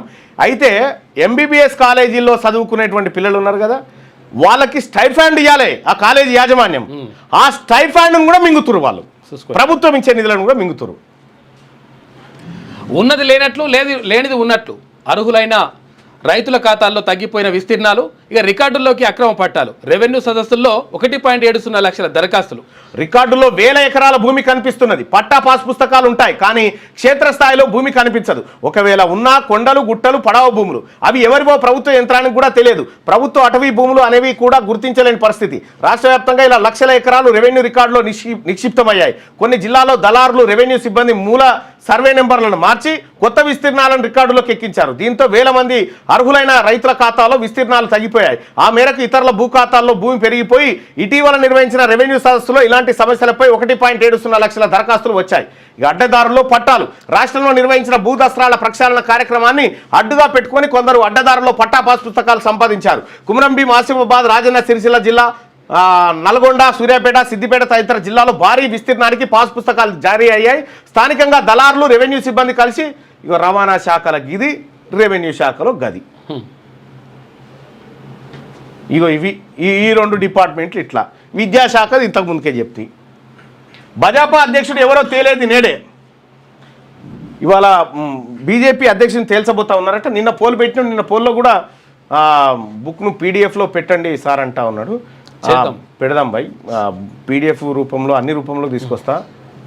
అన్నా నేను సర్పంచ్ కావాలి ఎలా అని చెప్పని అంటుండు. ఎలా అంటే ఓసారి ఇడికి రా, చెప్తాం ఎలా కావాలో. వాళ్ళు ఇంకేది ఉందా, ఇది ఫిలప్ చేసుకోరి, ఆ ఫామ్ ఫిల్ చేయండి. ఫామ్ ఫిలప్ చేసి దానికి పంపించండి. జనగణనకు ప్రత్యేక యాప్ అట. వ్యక్తిగతంగా వివరాలు ఆన్లైన్లో నమోదుకు అవకాశం. కులగణనకు జాతీయ స్థాయిలో ఒకే విధానం, 2 దశల్లో లెక్కింపు. 3-4 తేదీల్లో అన్ని రాష్ట్రాల అధికారులకు శిక్షణ ఇస్తారట. ఈనాడుతో రాష్ట్ర జనగణన సంచాలకురాలు భారతి హోలీకేరి. అచ్చా, ఇంతకుముందు రంగారెడ్డి కలెక్టర్గా పనిచేసింది. రాష్ట్ర ప్రభుత్వం ఇటీవల సమగ్ర కుటుంబ సర్వేలో భాగంగా కులగణన చేసింది. ఆ వివరాలు తీసుకుంటారా? రాష్ట్ర ప్రభుత్వ సమాచారంతో కేంద్రం నిర్వహించే జనగణనకు ఎలాంటి సంబంధం లేదు. దీనికి సంబంధమే లేదట. జనగణనకు ప్రత్యేక యాప్ తీసుకొస్తా ఉన్నారట. ఈ యాప్లో మీరు ఆన్లైన్లో మీ అంతా మీరే చేసుకోవచ్చు. అది చేసుకోవచ్చు. ఇట్లా ఉంటాయి, 2 రకాలు ఉంటుంది. డిసెంబర్ 31లోగా సరిహద్దుల నిర్ణయ ప్రక్రియ. జనాభా లెక్కల కోసం సిద్ధం చేయండి. రాష్ట్రాలకు సెన్సస్ కమిషనర్ లేఖ. జనగణన 2026 ఏప్రిల్ 1 నుంచి ప్రారంభిస్తామని వెల్లడి. వచ్చే ఏడాది జరగనున్న జనగణన కోసం ఈ ఏడాది డిసెంబర్ 31లోగా పాలనాపరమైన యూనిట్ల సరిహద్దులో ఏవైనా మార్పులు చేర్పులుంటే పూర్తి చేయాలని రాష్ట్రాలు, కేంద్రపాలిత ప్రాంతాలకు కేంద్రం సూచించింది. గ్రామాలు, పట్టణాలకు ఏకీకృత గణన బ్లాకులుగా విభజిస్తామని, ప్రతి బ్లాక్కు గణకుడిని, ఎమ్యూనరేటర్ నియమిస్తామని, దానివల్ల జనాభా గణనలో లోపాలు లేకుండా చేయగలమని స్పష్టం చేసింది. ఈ మేరకు రాష్ట్రాలు ఈ కులగణను ఎట్లాగని చేయొచ్చు మా వాళ్ళు నడుగురు చెప్తారు. మాది తీసుకోరంటారు. ఇది చూసి ఇట్లా చేయకుండా జాగ్రత్తలు ఎట్లా తీసుకోవచ్చో కనీసం అదన్నా పరిశీలించండి. సెన్సస్ కమిషనర్ మృత్యుంజయ్ కుమార్ నారాయణ లేఖ రాశారు. నిబంధనల ప్రకారం జిల్లాలు, ఉపజిల్లాలు, తహసీళ్లు, తాలూకాలు, పోలీస్ స్టేషన్ల సరిహద్దులను నిర్ధారించిన 3 నెలల తర్వాతే జనగణన చేపడతారు. 2026 ఏప్రిల్ 1 నుంచి జనగణన తొలి దశ ప్రారంభం కానున్న నేపథ్యంలో కేంద్రం ఈ లేఖ రాసింది. 2026 జనవరి 1 నుంచి 2027 మార్చి 31 దాకా మళ్ళీ సరిహద్దుల మార్పునకు అంగీకరించబోమని స్పష్టం చేసింది. 2026 ఏప్రిల్ 1 నుంచి జనగణన తొలి విడతలో భాగంగా హౌస్ లిస్టింగ్ ప్రారంభం కానుందని కమిషనర్ నారాయణ తెలిపారట. మీరన్న జర సరిగా చేయరు నాయన, కొంప ముంచిండి జానారెడ్డి వీళ్ళందరూ, ఈ ముఠా అంతా కలిసి. ఇది సంగతి. నిరుద్యోగానికి ఎవరు బాధ్యులు? అక్రమ వలస, ఈయనే కారణం. అమెరికాలో పెరుగుతున్న నిరుద్యోగ రేటట వాళ్ళకు వలసదారులు కారణం, మీరు కాదని చెప్పి అమెరికా ప్రజలకు చెప్తా ఉండు ట్రంప్. వెలుగు దినపత్రికలో ఉన్నటువంటి వార్తలు చూద్దాం. గోల్కొండ కోటలో శ్రీ జగదాంబిక అమ్మవారికి బోనాలు సమర్పించేందుకు వస్తున్న భక్తులు ఆషాఢ మాసం తొలి ఆదివారం కావడంతో భారీ సంఖ్యలో మొక్కులు తీర్చుకున్నారు. ఉక్రెయిన్పై 477 డ్రోన్లు 60 మిసైళ్లతో రష్యా దాడి. ఉక్రెయిన్పై రష్యా అతిపెద్ద దాడికి పాల్పడింది. ఒక్కరోజే 477 డ్రోన్లు 60 మిసైళ్లతో 6 ప్రాంతాలపై విరుచుకుపడింది. 3 ఏళ్ల క్రితం మొదలైనప్పటి నుంచి రష్యా ఇంత భారీ స్థాయిలో ఉక్రెయిన్పై దాడి చేయడం ఇదే మొదటిసారట. గిగ్ వర్కర్లకు సర్కార్ అండా, వాళ్ళ సంక్షేమానికి త్వరలో ప్రత్యేక చట్టం, కనీస వేతనం, ఆరోగ్య ప్రమాద బీమా, ఉద్యోగ భద్రత కల్పించేందుకు చర్యలు, పీఎఫ్ పెన్షన్, ఇతర ప్రయోజనాలపైన దృష్టి. ముసాయిదా బిల్లు సిద్ధం, వచ్చే అసెంబ్లీ సెషన్లో ఆమోదం. 5 లక్షల కుటుంబాలకు చేకూరనున్న లబ్ధి. రాష్ట్రంలోని గిగ్ వర్కర్లు వాళ్ళ కుటుంబాల సంక్షేమంపై ప్రభుత్వం దృష్టి సారించింది. ఇందుకోసం ప్రత్యేక చట్టం తీసుకురానుంది. గిగ్ వర్కర్లకు కనీస వేతనం, ఆరోగ్య ప్రమాద బీమా, ఉద్యోగ భద్రత కల్పించేందుకు చర్యలు తీసుకుంటున్నది. వాళ్ళ కోసం ప్రత్యేక బోర్డును కూడా ఏర్పాటు చేయనుందని చెప్పి గిగ్ వర్కర్లకు సర్కార్ అండగా నిలబడ్డదంటూ ఒక వార్త.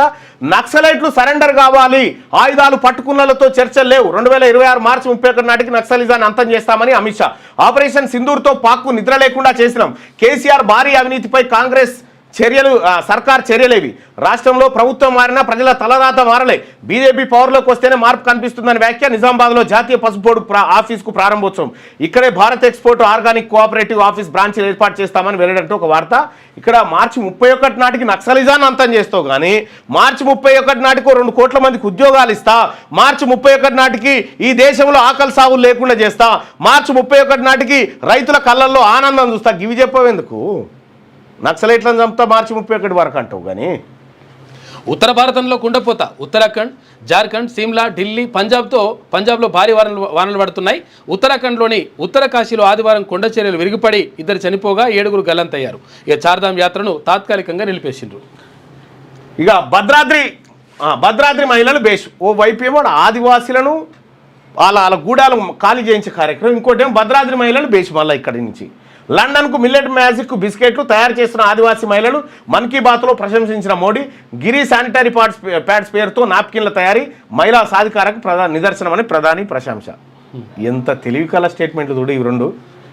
డైరెక్ట్ సీడింగ్ వైపు వరి రైతులు నాట్లు వేసే బదులు నేరుగా వరి సాగు వెదజల్లే పద్ధతిలో 15% పైగా సాగవుతుందని అంచనా. తగ్గనున్న పెట్టుబడి ఖర్చు, నీటి ఎద్దడిని తట్టుకోనున్న పైరు, చీడపీడలు తగ్గుతాయంటున్న సైంటిస్టులు. అయితే ఇదివరకేమో వడ్లు నానబెట్టి నారు పోసుకొని మొలకొచ్చినాక మళ్ళా నారు తీసిన తర్వాత మళ్ళీ నాట్లు వేసుకోవడే కార్యక్రమం ఉంటుండే. ఇప్పుడు అట్లా కదట, గింజలు చల్లుకునే వైపే నేరుగా మొగ్గు చూపుతా ఉన్నట. ఇక చైనా అడ్డంకులకు ఇండియా గట్టి జవాబు. ఇక భారత్కు ఎగుమతి చేసే రేర్ ఎర్త్ మ్యాగ్నెట్లు, తర్వాత ఎరువుల సంబంధిత ప్రోడక్ట్స్పై చైనా రిస్ట్రిక్షన్లు పెట్టింది. దీంతో ఆ దేశం నుంచి దిగుమతి చేసుకునేటువంటి 6 కీలక కెమికల్స్పై ఇండియా యాంటీ డంపింగ్ సుంకాలను విధించింది. రైట్గా న్యాయ విద్య వైపు ఇంజనీర్ల చూపు. లాసెట్లో క్వాలిఫై అయిన వాళ్ళలో 4వ వంతు బీటెక్ చేసిన వాళ్ళే. ఎంబీబీఎస్, ఎంబీఏ, ఫార్మసీ పూర్తి చేసిన వాళ్ళు లా వైపు మొగ్గు. సేవ కోసం కొందరు, కొత్త కెరీర్ కోసం మరికొందరట. లాసెట్ చేయాలని చాలా మంది నేను కూడా అనుకున్నా. ఈసారి పోయినసారి అనుకుని రాసిన జైన్ కాలే, ఈసారి రాద్దాం అనుకునేసరికి డేట్ అయిపోయింది. పూరిలో తొక్కిసలాట, 3 మృతి, 50 మంది గాయాలు, 6 పరిస్థితి విషం. జగన్నాథ రథయాత్రలో గుండిచా టెంపుల్ వద్ద తోపులాట జరిగింది. తెల్లవారుజామున 4:02 సమయంలో ఘటన. రథాలపై ఉన్న దేవతామూర్తులను చూసేందుకు భక్తులు తోసుకురావడంతో ప్రమాదం జరిగింది. ఘటనపై సీఎం మాజీ సీరియస్ అయ్యిండు. కలెక్టర్ ఎస్పీపై బదిలీ పెట్టేసిండు. రైట్గా మెడికోలకు స్టైఫండ్ 15% పెంపు. ఈ ఏడాది జనవరి నుంచే వర్తింపు. 3 నెలల బకాయిలు 135 కోట్లు కూడా రిలీజ్. సౌత్ ఇండియాలోనే అత్యధిక స్టైఫండ్ చెల్లిస్తున్నాం. మంత్రి దామోదర. సమ్మె నిర్ణయాన్ని విరమించుకుంటున్నామని చెప్పి జూనియర్ డాక్టర్లు. మెడికల్ స్టూడెంట్ల స్టైఫండ్ను ప్రభుత్వం 15% పెంచిందట. మంచిది నిర్ణయం. ఇక అక్కడ ప్రైవేట్ కాలేజీలలో ఈ స్టైఫండ్ ఇయ్యరు, వాళ్ళే మింగుతురు. ఓకే. టూరిజం హబ్బులుగా జలాశయాలు. సోమశిల, అమరద్వీపం అభివృద్ధికి ₹68 కోట్లు కేటాయింపు. సాగర్ బుద్ధవనంలో 16 కోట్లు, నిజాం సాగర్ వద్ద 10 కోట్లతో అభివృద్ధి పనులు. ధ్యాన యోగ కేంద్రాలు, వెల్నెస్ రీట్రీట్ కాటేజీలు, స్పా సెంటర్ల ఏర్పాటు. దేశ విదేశీ పర్యాటకులను ఆకర్షించడమే లక్ష్యంగా ప్రణాళికలట. టూరిజం హబ్బులుగా జలాశయాలు కట్టింది దేనికోసం, దీని పర్పస్ ఎటు మారింది చూడరు. ఇది వెలుగు దినపత్రిక. ఇక ఆంధ్రజ్యోతిలో ఉన్నటువంటి వార్తలను చూద్దాం. జగన్నాథ రథయాత్రలో విషాదం. ఇక గుడించ ఆలయం వద్ద తొక్కిసలాట, 3 మృతి, 50 మంది గాయాలు, 6 పరిస్థితి విషయం అని చెప్పేసి కలెక్టర్ అంటుండు. భక్తులకు క్షమాపణలు చెప్పిన ఒడిశా సీఎం. మృతుల కుటుంబాలకు 25 లక్షల రూపాయల పరిహారం. ఫుట్బాల్ ఆడేస్తున్న రోబోలు, చైనాలో ఏఐ ఆధారిత మనుషులతో ప్రత్యేక మ్యాచ్. ఇది బాగుంది కథ. మనుషులు అవసరం లేదు, ఇక మనుషులు రోబోలే ఆడుతున్నారు. అవే ఆడుకుంటున్నాయంట. కాంతిని గడ్డ కట్టించారట. ఓహో. ఘన పదార్థంలా కనబడుతూనే ద్రవ లక్షణాలు ఉండే సూపర్ సాలిడ్లా మార్చిన ఇటలీ శాస్త్రవేత్తలు క్వాంటమ్ కంప్యూటర్లు, ఆప్టికల్ ప్రాసెసర్ల అభివృద్ధికి వేగవంతమైన సమాచార వ్యవస్థల్లో కీలకమైనటువంటి ముందడుగు. ఆన్లైన్లో ఆర్డర్ ఇస్తే ఇంటికే నడిచొచ్చింది. అమెరికాలో ఫ్యాక్టరీ నుంచి నేరుగా యజమాని ఇంటికి సెల్ఫ్ డ్రైవింగ్తో వెళ్ళిన టెస్లా కారు డైరెక్ట్ వచ్చేసింది. ఇంటికి పోయిందట. అడ్రస్ పెడితే వచ్చేస్తుంది. బీఆర్ఎస్ పోయినా అవినీతి పోలేదు. కాంగ్రెస్ పాలనలోనూ కొనసాగుతుంది. తెలంగాణను ఏటీఎంగా మార్చుకున్న ఢిల్లీ కాంగ్రెస్. రాష్ట్రంలో బీజేపీ సర్కార్ వస్తేనే అవినీతి అంతం. ప్రధాని మోడీ ఇచ్చిన మాట నిలబెట్టుకున్నారు. పసుపు బోర్డు నిజామాబాద్లోనే ఏర్పాటు చేశారు. భవిష్యత్తులో ప్రపంచమంతా పసుపు ఎగుమతి. నక్సలైట్లు ఆయుధాలు వీడేదాకా చర్చలుండవు. పోలీసులను చంపినప్పుడు ఎవరు మాట్లాడలేదేం. తెలంగాణను నక్సలైట్ల అడ్డాగా మార్చొద్దని అమిత్ షా. నిజామాబాద్లో పసుపు బోర్డు ఆఫీస్ ప్రారంభం. డిఎస్ విగ్రహాన్ని ఆవిష్కరించిన కేంద్ర హోంమంత్రి. షాను కలిసేందుకు సీఎం రేవంత్ రెడ్డి ప్రయత్నం. ఢిల్లీలో అత్యవసర పని ఉందంటూ వెళ్ళిపోయిన షా. అయితే ఇక్కడ నిన్న డి శ్రీనివాస్ గారు ఉన్నారు కదా, ఆయనకు సంబంధించినటువంటి విగ్రహాన్ని ఆవిష్కరించారు. ఆ విగ్రహాన్ని బీజేపీ ఆయన ఎట్లా ఆవిష్కరిస్తాడా అని కాంగ్రెస్ వాళ్ళు, కాంగ్రెస్ వాళ్ళు ఎట్లా ఆవిష్కరిస్తారా అని బీజేపీ వాళ్ళు. ఆయన ప్రజల నాయకుడు, ఎవరు బా శవాన్ని కూడా రాజకీయాలకు వాడుకుంటారు చూడు. మెట్రో డిపిఆర్ ఇచ్చింది గత వారమే. ముఖ్యమంత్రి రేవంత్ రెడ్డివి అవగాహన రాహిత్య వ్యాఖ్యలు. కాంగ్రెస్ కోసమో రేవంత్ కోసమో మేము పనిచేయం. తెలంగాణ అభివృద్ధి కేంద్ర ప్రభుత్వం కట్టుబడి ఉందని కిషన్ రెడ్డి గారు. పసుపు బోర్డుతో దేశవ్యాప్తంగా రైతులకు సేవలు, పంట ఉత్పత్తులకు మార్కెటింగ్, పసుపు సాగుతో అధునాతన శిక్షణ, ఇక రైతు ఉత్పత్తిదారుల సంఘాల ఏర్పాటు, పసుపు ఆధారిత పరిశ్రమలకు సాంకేతిక పరిజ్ఞానం. గురుకులాల గోడు. ఇక జనవరి నుంచి నిలిచిపోయిన బిల్లులు. పలు చోట్ల గుడ్లు, చికెన్, అరటి పండ్లు సరఫరా బంద్ చేసిండ్రు. రేపటి ఈ బీసీ ఎస్సీ ఎస్టీ పిల్లలు చదువుకునేటువంటి గురుకులాలు ఇవన్నీ. అట్లా గురుకులాల గోడు. జనవరి నుంచి నిలిచిపోయిన బిల్లులు. ఎందుకంటే ఈ పొరగాలు చదివినా ఒకటే, చదవకపోయినా ఒకటే. ఎందుకంటే ఇలా ఉండేది వాళ్ళ పిల్లలు కాదు కదా. పలు చోట్ల గుడ్లు, చికెన్, అరటిపండ్ల సరఫరా బంద్. రేపటి నుంచి పూర్తిగా ఆపేస్తామని కాంట్రాక్టర్ల హెచ్చరిక. పలు చోట్ల 2-3 ఏళ్లుగా విద్యార్థులకు అందని టైలు, బూట్లు, బెల్టులు, స్కూల్ బ్యాగులు, యూనిఫామ్లు. కేంద్రీకృత సేకరణలో జాప్యం, దయనీయ స్థితి. ఇది పరిస్థితి. గురుకులాల పరిస్థితి ఇది. చూసినా వేం నరేందర్ రెడ్డి, ఇగో ఇది. అసలు నీకు ఆ హోదా ఎక్కువైపోయి నీకేం చేయాలో అర్థమవుతలేదు. మా పిల్లలు చదువుకునేటువంటి స్కూళ్ళ పరిస్థితి గిది. మీరు ఎడ్లు నడిపించే కాలేజీల పథకం గది. ఊకే సప్పుడేక కనుక నమ్ముకోరు ఈ రాష్ట్రాన్ని. రాష్ట్రంలో గురుకులాల పాఠశాలలు, కళాశాల గ్రీన్ ఛానల్ ద్వారా బిల్లులు ఇస్తామని చెప్పిండు ముఖ్యమంత్రి. గ్రీన్ ఛానల్ ద్వారా ఎవడు అడ్డుకోకుండా టక్కు నల్లకే నిలిపేటట్టు. ఇగో ఇది పరిస్థితి అయిపోయింది. రెడ్ ఛానల్ అయింది. మరో 2-3 మీడియా సంస్థల పని పడతాం. మేము దాడులు చేస్తే వేరేలా ఉంటుంది. మా చేతిలోనూ ఆయుధాలు ఉన్నాయి. ఏ పోలీసులు మమ్మల్ని ఆపలేరు. మీడియా ముసుగులో స్లాటర్ హౌజులు నడుపుతున్నారు.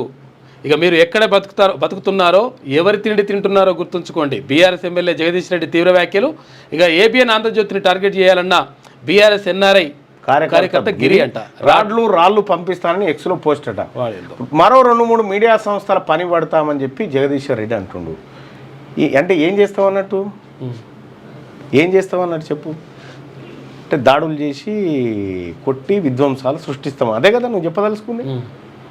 ఏమన్నా బుర్రున్న స్టేట్మెంటేనా ఇదేమన్నా? దాని మీదకి దాడిని తోలిన కేటీ రామారావే ప్రజాస్వామ్యంలో 4th ఎస్టేటు విలువలు అని మాట్లాడుతూ ఉంటే ఇంకో 2-3 మీడియా సంస్థలు ఈ జనం అంతా తిరగబడితే మీరు నీదేమవుతుంది? నువ్వు ఆడుంటావు. ఇంతకు నీ పని ఏమవుతుంది? నాడు రాజకీయ అండదండాలు ఉన్నాయి. పూర్ణచందర్ను తరలిస్తున్న పోలీసులటకు. నన్నేమి చేయలేవు. స్వేచ్ఛకు పూర్ణచందర్ బెదిరింపులు. వారం క్రితమే ఇద్దరు కలిసి అరుణాచలానికి ప్రయాణం. స్వేచ్ఛ పెళ్లి ప్రస్తావన తేగా కుదరదన్న పూర్ణచందర్. ఇద్దరి మధ్య వాగ్వాదం, మనస్తాపంతో ఆమె ఆత్మహత్య. స్వేచ్ఛతో నా రిలేషన్ జోగినపల్లి సంతోష్కు తెలుసు. ప్రస్తుతం నేను ఆయన వద్దే పనిచేస్తున్నాను. పోలీసులకు పూర్ణచందర్ వాంగ్మూలం, అనంతరం కోర్టుకు తరలింపు, 14 రోజుల రిమాండ్. స్వేచ్ఛ కూతురికి వేధింపులు, ఫోక్సో కేసులో నమోదు చేసిరట.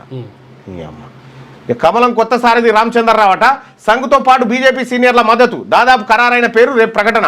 అధ్యక్ష ఎన్నికకు నోటిఫికేషన్ జారీ, ఏకగ్రీవం కావాలనుకుంటున్నా అని చెప్పి కిషన్ రెడ్డి. 10 రాష్ట్రాల్లో కొత్త చీఫ్ల కోసం కసరత్తు. వారంలో పూర్తి కానున్న ఎన్నికల ప్రక్రియ. వెంటనే జాతీయ అధ్యక్షుడు ఎన్నిక. కమలం కొత్త పార్టీ, బీజేపీ కొత్త సారథిగా రామచంద్రరావు అంటున్నారు. మల్లన్న గారు ఆంధ్రజ్యోతి పత్రిక వార్తా విశ్లేషణలు మనకు అవసరం అంటే అవే మనకు అక్కడికి వచ్చేది కాదు. ఆయన అవసరాన్ని బట్టి మారుస్తూ ఉంటాడు ఆయన కథ. అంటే ఇక్కడ ఎవరు బీజేపీ రాష్ట్ర అధ్యక్షుడిగా రామచంద్రరావు ఉండాలట. ఆంధ్రజ్యోతిలో చెప్పిరు ఈ మాట. బీసీ పోరాటంలో భాగస్వామి కావాలనుకుంటే అక్కడ ఆ ఫామ్ ఫిల్ చేయండి. ఆ ఫామ్ చెప్పన్నా. ఈ స్థానిక సంస్థల ఎన్నికల్లో అంటే మీరు పోటీ చేయాలనుకుంటే సర్పంచ్ కానీ, ఎంపీటీసీ కానీ, జెడ్పీటీసీ కానీ, వార్డ్ మెంబర్ కానీ ఇట్లా ఏది పోటీ చేయాలనుకున్నా కానీ ఈ ఫామ్ ఫిల్ చేయండి. ఫామ్ ఫిల్ చేసేసి సబ్మిట్ కొట్టండి. సబ్మిట్ కొట్టేస్తే వివరాలు ఇక్కడికి వస్తాయి. ఇక్కడికి వచ్చిన తర్వాత మాట్లాడదాం.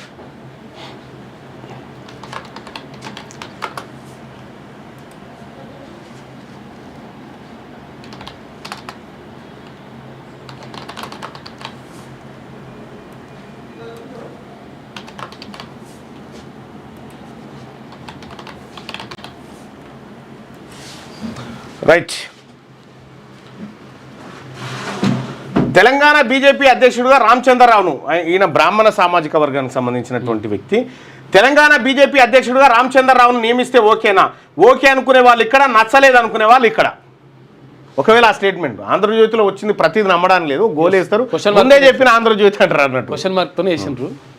23 మూవీ చాలా బాగుంది అని చెప్తా ఉన్నారు. మీరు చూడాలి, చాలా మంది బీసీలు చూడాల్సినటువంటిది ఓటీటీలో ఉంది అది. తెలంగాణ బీజేపీ అధ్యక్షుడిగా రామచంద్రరావును నియమిస్తే ఓకేనా? ఓకే అనుకునే వాళ్ళు ఇక్కడ, నచ్చలేదు అనుకునే వాళ్ళు ఇక్కడ. మీ అభిప్రాయం తెలియజేయండి.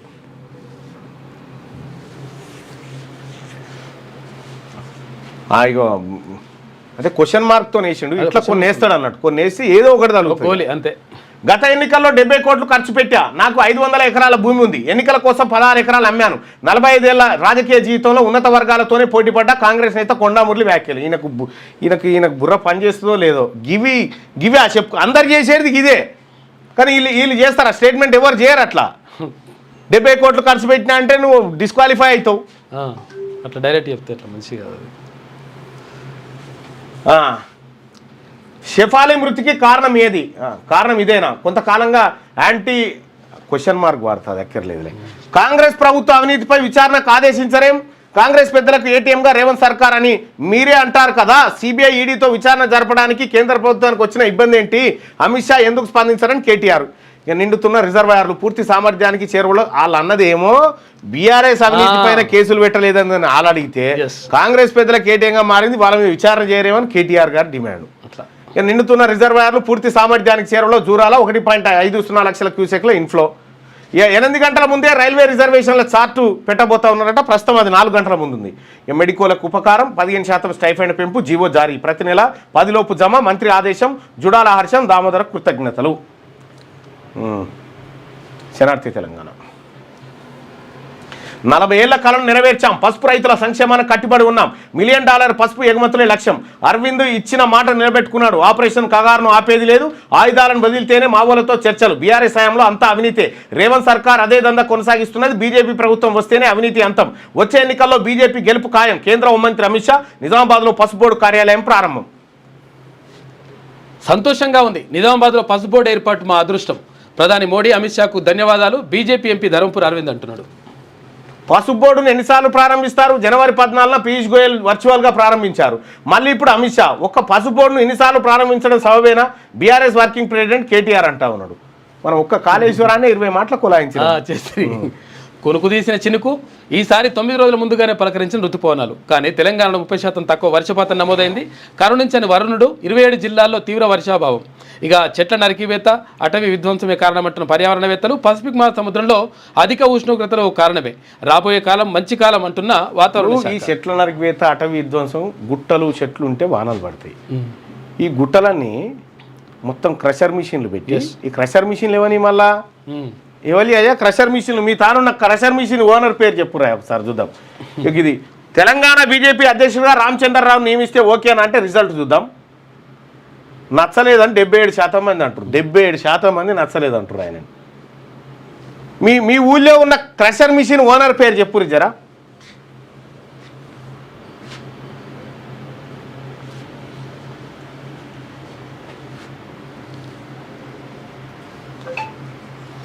క్రషర్ మిషన్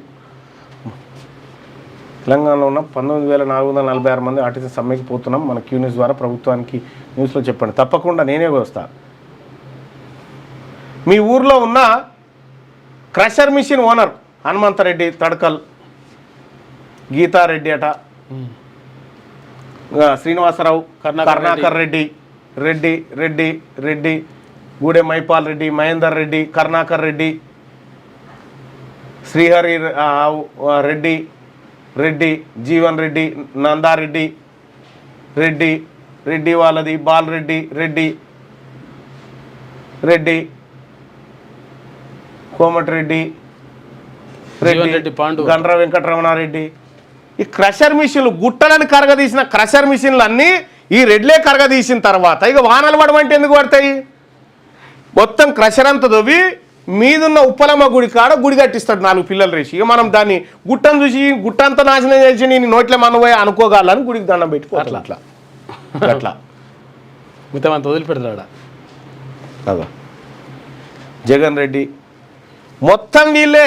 మీరు ఆడున్నారు ఇంకా బీసీలు మొత్తం అదే ముఠ, అదే కథ, అదే కార్యక్రమం. ఇంకా శింకులు ఎందుకు పడతాయి? కుట్రకోణం ఉందా? విమాన ప్రమాదంలో కుట్రకోణంపై దర్యాప్తు, విదేశాలకు బ్లాక్ బాక్స్ పంపబోమన్న కేంద్రం. ఇక ఏఐపి అన్ని కోణాల్లోనూ విచారణ జరుపుతుందని వెల్లడి. 3 నెలల్లో నివేదిక వస్తుందని ఆశాభావం వ్యక్తం చేస్తారు. విషాదం. పూరి జగన్నాథ యాత్రలో తొక్కిసలాట, దైవ దర్శనానికి లక్షలాది మంది రాక నియంత్రించడంలో అధికారుల విఫలం. ఒక్కసారిగా తోపులాట, 3 మృతి, 50 మందికి పైగా గాయాలు. భారతదేశపు ఊపిరితిత్తులకు చిల్లు. అదానీ కోసం అడవుల బలి. మధ్య భారతంలో ఛత్తీస్గఢ్, మహారాష్ట్రలో లక్షలాది చెట్లు నరికివేత. 30 కోట్ల టన్నుల ఇనుప ఖనిజం కొల్లగొడుతున్న బడాబాబులు. ఇగో ఈ ఇనుప ఖనిజం కొల్లగొట్టే తందుకు ఆపరేషన్ కగారు. ఎందుకంటే మావోయిస్టులు ఉంటే కుదరదు కదా. కొన్ని లక్షల రూపాయలకే దారాదత్తం, గన్ల వేలం పిదప్ప 18 నెలల్లో 600 మంది ఎన్కౌంటర్ మరణాలు. మరణించిన వారిలో 90% పైగా ఆదివాసీలే. కార్పొరేట్ కంపెనీల మరరంపాలతో చెట్లు నరికిన చోటే మొక్కలు నాటుతున్న గిరిజనులు. మొత్తం అడవులలో చెట్లు నరికించి అందులో ఉన్న ఇనుప ఖనిజాన్ని ఇప్పుడు అదానీ ఎత్తుకపోవడానికి ఈ కార్యక్రమం జరుగుతుందట. భారతదేశపు ఊపిరితిత్తులకు చిల్లు. చాలా అద్భుతమైన హెడ్లైన్ మెటీరియల్. ఢిల్లీలో దోస్తీ, గల్లీలో కుస్తీ. బీఆర్ఎస్ ద్వంద్వ వైఖరి, ప్రభుత్వ ఉద్యోగులను రెచ్చగొట్టడం సరికాదు. మంత్రి పొన్నం ప్రభాకర్ ఫైన్. జూలై 4న ఏఐసిసి భారీ సభ. ఆధార్గానున్న మల్లికార్జున ఖర్గే విజయవంతం చేయాలని కార్యక్రమం. జర మోస్ట్ అవినీతిగా మారుతా ఉన్నమాట. జర తగ్గించుకో పొన్నం ప్రభాకర్ గారు. ఎందుకంటే బీసీ నాయకులు పోతే కూడా చేజాపుతున్నట నీ కార్యాలయంలో. పథకాలతో 95 కోట్ల మందికి లబ్ధి. దేశంలో 64% మందికి పథకాలు అందుతున్నాయి. ఉదాహరణకు 1-2 వేయమంటే వేద్దాం మరి. అదిగా దేశంలో 64% మందికి పథకాలు అందుతున్నాయి. 2015లో కేవలం 25 కోట్ల మందికి అందేవి. మన్ కీ బాత్లో ప్రధాని మోడీ అంటే గాలి వీరుసుడు కూడా పథకం కింద పెట్టరు. సపరేక గాలి వీరుసుడు కూడా పథకం కింద పెట్టు. ఫ్రీ గాలి ఇస్తున్నాం. అది మహాన్యూస్ పై దాడి జస్ట్ శాంపిల్. 1.5 ఏడాదిన్నరగా కేసీఆర్ పై కుట్రలు. మీడియా ముసుగులో దాడి చేస్తే ఊరుకోం, భవిష్యత్తులో వారిని ఎవరు కాపాడలేరు. కేసీఆర్, కేటీఆర్ క్షమాపణలు చెప్పాలి. BRS MLA Jagadish Reddy. ఇంకా చాలా మీడియా సంస్థలపైన దాడి చేస్తారట జగదీశ్వర్ రెడ్డి. చాలా మీడియా సంస్థలపైన దాడి చేస్తారట జగదీష్ రెడ్డి. అదుపులోకి తీసుకుంటారా, ఏం చేస్తారో చూడు. ఇంకా మీ ఇష్టం. ఇక భీకర దాడి. ఉక్రెయిన్పై విరుచుకుపడ్డ రష్యా. గతంలో ఎన్నడూ చేయనంత భారీ స్థాయిలో వైమానిక దాడులు. 477 డ్రోన్లు, 60 క్షిపణుల ప్రయోగం. వాటిలో 249 డ్రోన్లను కూల్చేశామన్న ఉక్రెయిన్. మరో 226 డ్రోన్లు అవే కూలిపోయినట్టుగా వెల్లడి. కేసీఆర్, కేటీఆర్ ఆదేశాలతోనే ట్యాపింగ్. వారిద్దరికీ తెలియకుండా జరగడం అసాధ్యం. నాయకుల కుటుంబాల్లోని మహిళల ఫోన్లు ట్యాప్. ఇక సినీ ప్రముఖుల సంభాషణలు దొంగచాటుగా విన్నారు. ఎన్నో కుటుంబాల్లో చిచ్చు పెట్టారు. టీపీసీసీ అధ్యక్షుడు మహేష్ కుమార్ గౌడ్ మహాన్యూస్ ఛానల్ ఆఫీస్ సందర్శన. మీడియా ఛానల్పై దాడిని తీవ్రంగా ఖండిస్తున్నట్లు వెల్లడి. ఇది శనార్థి తెలంగాణలో ఉన్నటువంటి వార్తలు. ఒకసారి సాక్షిలో ఉన్నటువంటి వార్తలు చూద్దాం. ఏప్రిల్ 1 నుంచి జనగణన చేయబోతా ఉన్నాం 2026. రూపాయి లేకపోయినా యూపీఐ చెల్లింపులైన ఒక వార్త. టైటిల్కు చేరువలో యుఎస్ ఓపెన్ బ్యాడ్మింటన్లో ఆయుష్ శెట్టి, తన్వి శర్మ. 8 గంటల ముందే మన రజకుల బిడ్డ గోల్డ్ మెడల్ తీసుకొస్తే కనీసం శాల్వగా కప్పినోడు లేడు. చూసుకో, మన సాకలోళ్ళ బిడ్డ గోల్డ్ మెడల్ తీసుకొస్తే శాల్వగా కప్పినోడు లేడు ఈ రాష్ట్రంలో. రథయాత్రలో తొక్కిసలాట. సిలికాన్ రహిత కంప్యూటర్ తయారట. ఈ కాంగ్రెస్కు ఏటీఎం. రేవంత్ సర్కార్పై కేంద్ర హోంమంత్రి అమిత్ షా ధ్వజం. బీఆర్ఎస్ ప్రభుత్వానికి మించి అవినీతికి పాల్పడుతుంది. ఈ ప్రభుత్వానికి నూకలు చెల్లే రోజులు వచ్చాయి. బీజేపీ ప్రభుత్వం ఏర్పాటుకు నాయకులు, కార్యకర్తలు సంకల్పం తీసుకోవాలి. ఆపరేషన్ సింధూర్పై రాహుల్ బాబా పిచ్చి ప్రశ్నలు వేస్తున్నారని చెప్పి అమిత్ షా అంటా ఉన్నాడు. ఇక పదోన్నతుల్లో పంచాయతీ 2000 మందికి పైగా. మీకు ఇంకొకటి చెప్పాలి. శ్రీపాల్ రెడ్డి ఉన్నాడు కదా, పిఆర్టీయూ ఎమ్మెల్సీ. శ్రీపాల్ రెడ్డి ఒకనాడు ఎమ్మెల్సీ నా దగ్గరకు వచ్చిందని చెప్తే కదా, నా దగ్గరికి ఎవరిని పట్టుకొని వచ్చిండంటే పిఆర్టీయు నాయకులను పెద్దపల్లి జిల్లా అధ్యక్షుని పట్టుకొని వచ్చిండు. ఆ పెద్దపల్లి జిల్లా అధ్యక్షుని నేను ప్రెసిడెంట్ని చేద్దాం అనుకుంటున్నా, నువ్వు నాకు మద్దతు చేయన్నాడు. ఎన్నికల్లో వీళ్ళందరితో పని చేయించుకొని ఎవరెవరినైతే నా దగ్గర అందరినీ సస్పెండ్ చేసిండు. క్రమశిక్షణ చర్యలట చూసుకో. ఇక సురేష్ పెద్దపల్లి జిల్లా అధ్యక్షుని సస్పెండ్ చేసేసిండు. వీళ్ళంతా బీసీలే, అందరు బీసీలను సస్పెండ్ చేసేసిండు. చూసుకో. పిఆర్టీయు ఎవరి పిఆర్టీయు, ఎక్కడి పిఆర్టీయు, వాళ్ళ కుట్ర ఇంకా మీకు తెలుస్తలేదా? నాకు 2 పదవులు ఏమొద్దాం అన్నాడు అప్పుడు. నాకు ఎమ్మెల్సీ తర్వాత ఇక్కడ 2 అధ్యక్ష పదవి కూడా ఏమొద్దాను. బీసీ టీచర్లారా మీకు తెలవాలి ఇదంతా. వాళ్ళు ఏరు దాటంగానే తెప్పదగల పెడతారు వాళ్ళు. భద్రాచలం మహిళల విజయాలు అద్భుతం. అందుకోసమే ఏ ఎన్నిక వచ్చినా బీసీలం సత్తా దాటాల్సిందే. మన ఓట్లు వాళ్ళ ఓటు పొరపాటున మనకు పడద్దు. దయచేసి చెప్తా ఉన్నా, మీ ఓటు పొరపాటున మాకు ఏకురి. ఎందుకంటే గతం నుంచి వేయలేదు, ఇప్పుడు కూడా వేయరు. యాక్టింగ్లు బంద్ చేయరుగా. మీ ఓటు మాకు పొరపాటున కూడా వేయద్దు. ఆ పాప ఓటు మాకు కూడా పడద్దు. మా ఓటు మాత్రం మీరు అడగొద్దు. ఇక బీసీల ఓటు మీరు అడగొద్దు, మీరు అక్కడ మేము ఇక్కడ. ఇక భద్రాచలం మహిళల విజయాలు అద్భుతం అని చెప్పి ప్రధాని పొగిడినటువంటి మాట. దక్షిణ రింగు కేంద్రానిదా రాష్ట్రానిదా అని చెప్పి ఒక క్వశ్చన్ మార్క్తో వార్త. ఇక జుడాల స్టైఫండ్ పెంపు 15% పెంచుతూ ఉత్తర్వులు జారీ చేసింది రాష్ట్ర ప్రభుత్వం. సాగే కాదు ఎగుమతులు కూడా. పసుపు రైతుల దశ మార్చనున్న board Bharat organic cooperative limited ఏర్పాటు కేంద్రం సన్నాహాలు చేస్తూ ఉందట. ఇక పైసా ఆదాయం పెరగలేదట. కొత్త ఆర్థిక సంవత్సరం రాష్ట్ర ఖజానాకు కాచుకొని కాపాడుతారు. గోదావరిలో దూకి ప్రాణాలు తీసుకోవడానికి సిద్ధపడేవారు. నిజామాబాద్ జిల్లా నవిపేట మండలం యాంచ గ్రామ యువకులు బతుకుపై ఆశ కల్పిస్తున్నారు. అందులో ఎవరైనా దుంకి చచ్చిపోదాం అనుకుంటే కాపాడుతారట. ఈ ఎన్నిక ఏకగ్రీవమే. కమల దళపతిగా ఈటల, రామచంద్ర రావుత్లో ఒకరికి అవకాశం. ఆ దిశగా సమాలోచనలు చేస్తున్న అధిష్టానం బీజేపీ రాష్ట్ర. కానీ ఈటల రాజేందర్ నేను బీసీనని గట్టిగా చెప్పుకుంటే బాగుండు, కానీ చెప్పుకోడు ఆయన. నేను బీసీనని చెప్పుకోడు. ఎందుకంటే ఆయన పేరే కొన్ని పాస్బుక్లలో రాజేందర్ రెడ్డి అని మార్చుకుండు.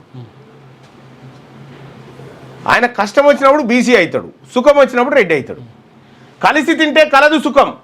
ఆర్టీసీ టూరిస్టు బస్సు ఆడ కేసీఆర్ సస్పెండ్ చేసినప్పుడు, అన్నా నువ్వు బీసీలలో మంచి నాయకులు, అన్నా నువ్వు పార్టీ పెట్టన్నా ఇండిపెండెంట్గా పోటీ చేయాలంటే నో, వెళ్ళిపోయాడు బీసీలందరినీ. అట్లా అవకాశం పొడగొట్టిండు బీసీలది.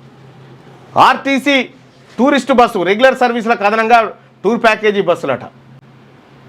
అందరు కలిసి తింటే కలర్ సుఖం అని చెప్పానంటున్నారు. ఇక శంకర్ కార్టూన్ చూస్తే నీచమైన చావు చావకుండా కమేనీని రక్షించా, అయినా థ్యాంక్స్ చెప్పలేదు. ట్రంప్ తీవ్ర ఆగ్రహం అట. థ్యాంక్స్ చెప్పడం అంటే ఆయన ఉద్దేశంలో నోబెల్ సిఫార్సు చేయడం అన్నట్టు. అట్లా కాక అక్షరాల 1,00,000 కోట్ల పంట కేసీఆర్ హయాంలో రాష్ట్రంలో సాగు బంగారం. బంగారం. ఈ వార్తను చూసే నవ్వుతుండే, ఎవర్రా ఇది రాసింది వార్త, ఎక్కడి పంట అన్నట్టుగా. 2023-24లో తెలంగాణ రైతులు పండించిన పంట విలువ 1.16 లక్షల కోట్ల రూపాయలట. 2014-15లో 45,000 కోట్లు మాత్రమే. 10 ఏళ్లలో 70,000 కోట్లు పెరిగిన దిగుబడి విలువ. ధాన్య ఉత్పత్తిలో దేశంలోనే నెంబర్ 1గా రాష్ట్రం. తాజా నివేదికలో కేంద్ర ఆర్థిక గణాంక శాఖ వెల్లడి చేసిందట. సంబరాలు చేయకపోయాలా? చేయాలి. రప్ప రిజర్వేషన్లు, అక్రమ లేఅవుట్లకు అధికారుల ముద్ర. బిగ్ బ్రదర్స్ కన్సర్న్లలో నిబంధనల తూట్లు. గండిపేట రహస్యం. 200 ఎకరాల హస్తగతానికి భారీ స్కెచ్. రాజకీయ నేతలు అధికారులు కుమ్మక్కు. వివాదం కోర్టులో ఉన్న 10 ఎకరాలకు నాలా మార్పిడట. డిఐజీపీ రద్దయిందని రిజిస్ట్రేషన్ శాఖ తప్పుడు ఎంట్రీ.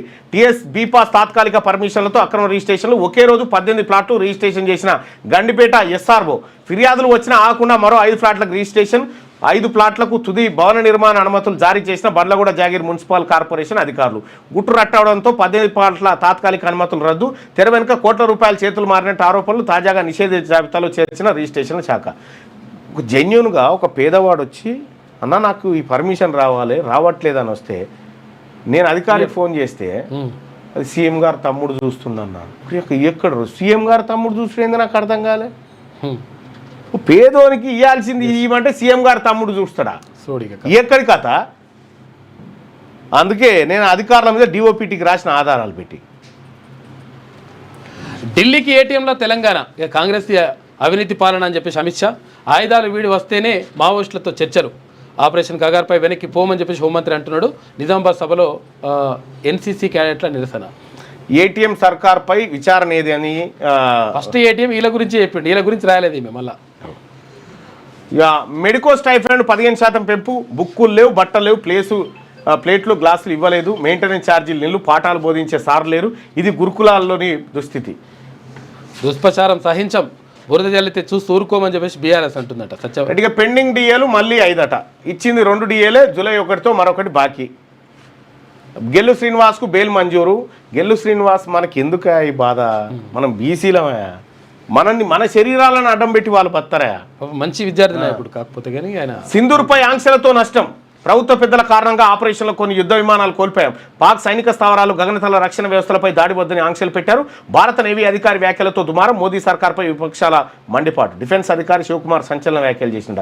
సింధూర్పై ఆంక్షలతో నష్టం జరిగిందట. ఏంది? సాయి చంద్ కాంస్య విగ్రహాన్ని ఆవిష్కరించారు. Okay okay. వాళ్ళ భార్య ఏడుస్తారు.